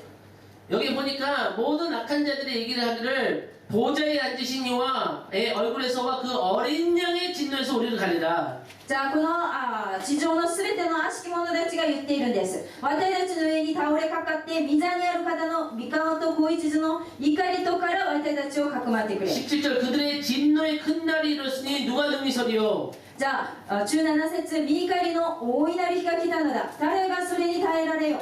네, 매우 중요합니다. 다시 얘기합니다. 이 심판은 この裁きは 여러분과 저 성도들을 향한 하나님의 심판이 아닙니다. 私と皆さん、そして生徒らに向けての裁きではありません。 오히려 기도하는 교회를 통한 악한 저 그리스도와 그 악한 자들을 향한 하나님의 공의 심판이라는 じ 거예요. ゃあこの裁きとは祈る者たちのを通してこの悪しき者たちとそして反キリストに対する神様の裁きとなるわけです。 그래서 우리는 두려워할 필요가 だ 없습니다. から私たちは恐れる必要がありません。 아멘. 아예 이 하나님의 공의 심판이 예수 그리스도를 통해서 기도하는 교회를 통해서 이 땅에 임하게 된다는 거예요. この木なる神様の裁きがイエス・キリストを通してまた祈りをするその祈りの家教会を通して解かれていきます。 왜 하나님의 심판이 기도하는 교회를 통해서 이 땅에 임하냐? なぜ神様の裁きが祈りの家を通してなされるんですか？ 네, 우리가 이제 그 계시록 11장을 보면은 黙示録中1章に行きますと 두 증인이 나오는데 2人の証人が出てきます。 네, 그 두 증인이 행하는 기적이 모세와 엘리야가 행했던 기적들과 비슷한 면이 많습니다. じゃあその2人の証人がなさるその奇跡っていうものはモーセとエリアの奇跡と似ています。 특히 우리가 나팔 심판을 보면은 特にこのラッパの裁きに行きますと 그 애굽에게 행했던 10가지 그 모세가 행했던 그 재앙들과 아주 비슷합니다. じゃあ特にこのそのモーセが出エジプトの時に行ったその10の塔の災いと非常に似ています。 아까 제가 그랬죠? 계속 반복하는데 여러분이 절대 잊지 말아야 될 것이 있어요. 私が今繰り返し強調していますが皆さんが忘れてはならないこと。 하나님의 나라는 우리를 통하여 교회를 통하여 이 땅에 임합니다. じゃあ神の御国は私たちを通して教会を通してこの地上に臨むんです。 아멘. 하나님이 애굽을 직접 심판하실 수 있었어요. 神様はエジプトという国を直接裁くことも可能でした。 네, 하나님이 애굽을 심판하신 거예요. じゃあもちろん神様がこのエジプトを裁きましたが 근데 하나님이 모세에게 그 지팡이를 나일 강을 치라고 해요. しかし神様はモーセを選びモーセに対してその杖を差し伸べなさいと紅海の海にそれを差し伸べなさいと言っていました。 하나님은 그냥 하늘에서 나일 강이 피로 변할 지어야 할 수 있는데 じゃあ神様は天からこの紅海がナイル川が血になりなさいというふうに命令が可能です。 하나님의 사람인 모세에게 하나님이 그 지팡이로 나일 강을 치고 선포하라고 하세요. そしてモーセにこの神様が神の人モーセにその知恵を持ってナイル川を血に変えなさいというわけです。 왜냐하면 하나님은 하나님의 사람을 통해서 역사하시기 때문에 なぜなら神様の方法っていうのは神様の人々を通してなさるっていうことが決まっているからです。 그 다음에 나중에 바로와 그 애굽 사람들이 견디기 힘들어서 이 강이 피로 변하고 뭐 메뚜기가 나타나고 우박자일 때 모세에게 얘기를 해요. 이 우리가 잘못했으니까 이 재앙을 중단해달라고. じゃあエジプトの人々もそのナイル川が血になったり、そしてイナゴが現れたり、氷が降ってきた時に誰に訴えるのかというとモーセに訴えるわけです。 그래서 모세가 기도했을 때, 모세가 바로를 위해서 기도했을 때, そしてこのパウロやエジプトの人々の要請を受けてモーセが祈った時、 그 재앙이 시작되기도 하고 중단되기도 합니다. じゃあこの災いが始まることもまだ止まることもモーセの祈りによってできたわけです。 마태복음 18절에서 예수님은 이걸 이렇게 설명합니다. じゃあマタイの18章でイエス様はこのことをこう説明しています。 너희가 땅에서 매면 하늘에서 매일 것이요. あなた方が地上で、その結ぶならば天でも結ばれ、 너희가 땅에서 풀면은 하늘에서도 풀리다. あなた方が地上で解くなら天上でも解かれます。 여러분, 우리가 기도하는 교회는 능력 있는 だ 교회입니다. からこそ祈る教会は力強い教会です。 하나님은 기도하는 교회를 통해서 역사하십니다. 神様は祈る教会を通して働かれます。 야고보서 5장에 보면은 ヤコ 이렇게 ブの 얘기합니다. 5章ではこう言っています。 의인의 기도는 역사하는 힘이 많으니라. 正しい人の祈りは働くと力が多いと言っています。 여러분, 역사하는 힘이 많은 기도가 있고 역사하는 힘이 없는 기도가 있어요. じゃあ働くことができるその力が多い祈りもあり、少ない祈りもあるということです。 의인의 기도가 역사하는 힘이 크다고 했어요. じゃあ正しい人がその偽善が祈るっていう祈りは働くと大きく力を出すんだと言っています。 근데 야고보 사도는 우리에게 비밀을 가르쳐 줍니다. じゃあそのように使徒ヤコブは私たちに秘密を教えてくれたわけです。 이 엘리야는 우리와 같은 성정을 가진 사람이로다. 뭐냐면 우리 같이 연약하고 깨진 사람이라는 거예요. じゃあエリアを紹介するときにこう言ったんです。エリアも私たちと同じ普通の人間ですよ、壊れやすく弱いものですよって説明したわけです。 엘리야는 이세벨 앞에서 두려워서 도망하고 그가 그 우울증에 걸려서 죽기를 구하기도 하고 피곤해가지고 잠들고 힘이 필요했던 저와 여러 같은 사람입니다. 私と皆さんと同じくエリアはうつ病にもかかり死にたくなるような思いもしたり、まだイゼベルが怖くなって逃げるような、そして休みが必要だった人であります。 엘리야가 우리가 같은 성정 같은 사람이로되 じゃあエリアも私たちと同じ弱き人間に過ぎないが、 그가 기도한즉 3년 반 동안 하늘문이 닫혀서 비가 안 내리고 じゃあ彼が祈ったら3年半間天が閉じられ雨が降らないようになる。 그가 다시 기도한즉 하늘문이 열려서 비가 다시 내리기 そ 시작하고 してエリアがまだ祈るとその天が開かれまだ雨が降ってくる。 의인의 기도는 역사하는 힘이 큽니다. じゃあこのように正しい人の祈りは働く力が多いんです。 하늘문을 열을 수도 있고 その天の門を開くことも可能で、 하늘문을 닫을 수도 있고 天の門を閉じることも可能です。 누구든지 내 이름으로 두세 사람이 모여서 기도를 하면은 あなた方が誰でも2人まだ3人が私の名によって祈るならば、 내가 그들과 함께 있고 私はその中にいます。 그들이 땅에서 매면은 내가 하늘에서도 매일 것이요 彼らが地上で結ぶならば私は天でも結び、 땅에서 풀면은 하늘에서도 そ 풀리리라. して地上で解くならば天でも解かれます。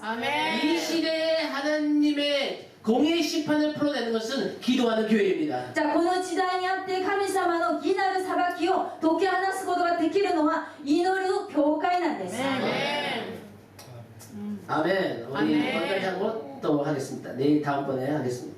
じゃあここで講義を終わります。 12時。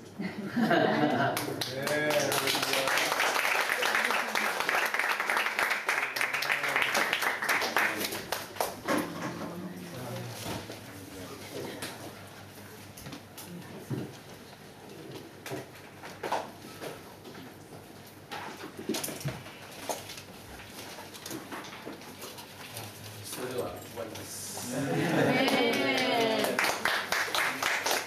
今日は、2時からインターセッションで千秋先生たちは、そこに一緒に臨んでくださるということですので、できるだけ一緒にまた賛美してくださいましょう。I hope はですね、多言語での礼拝が捧げられていますが、日本語だけは礼拝がないんです。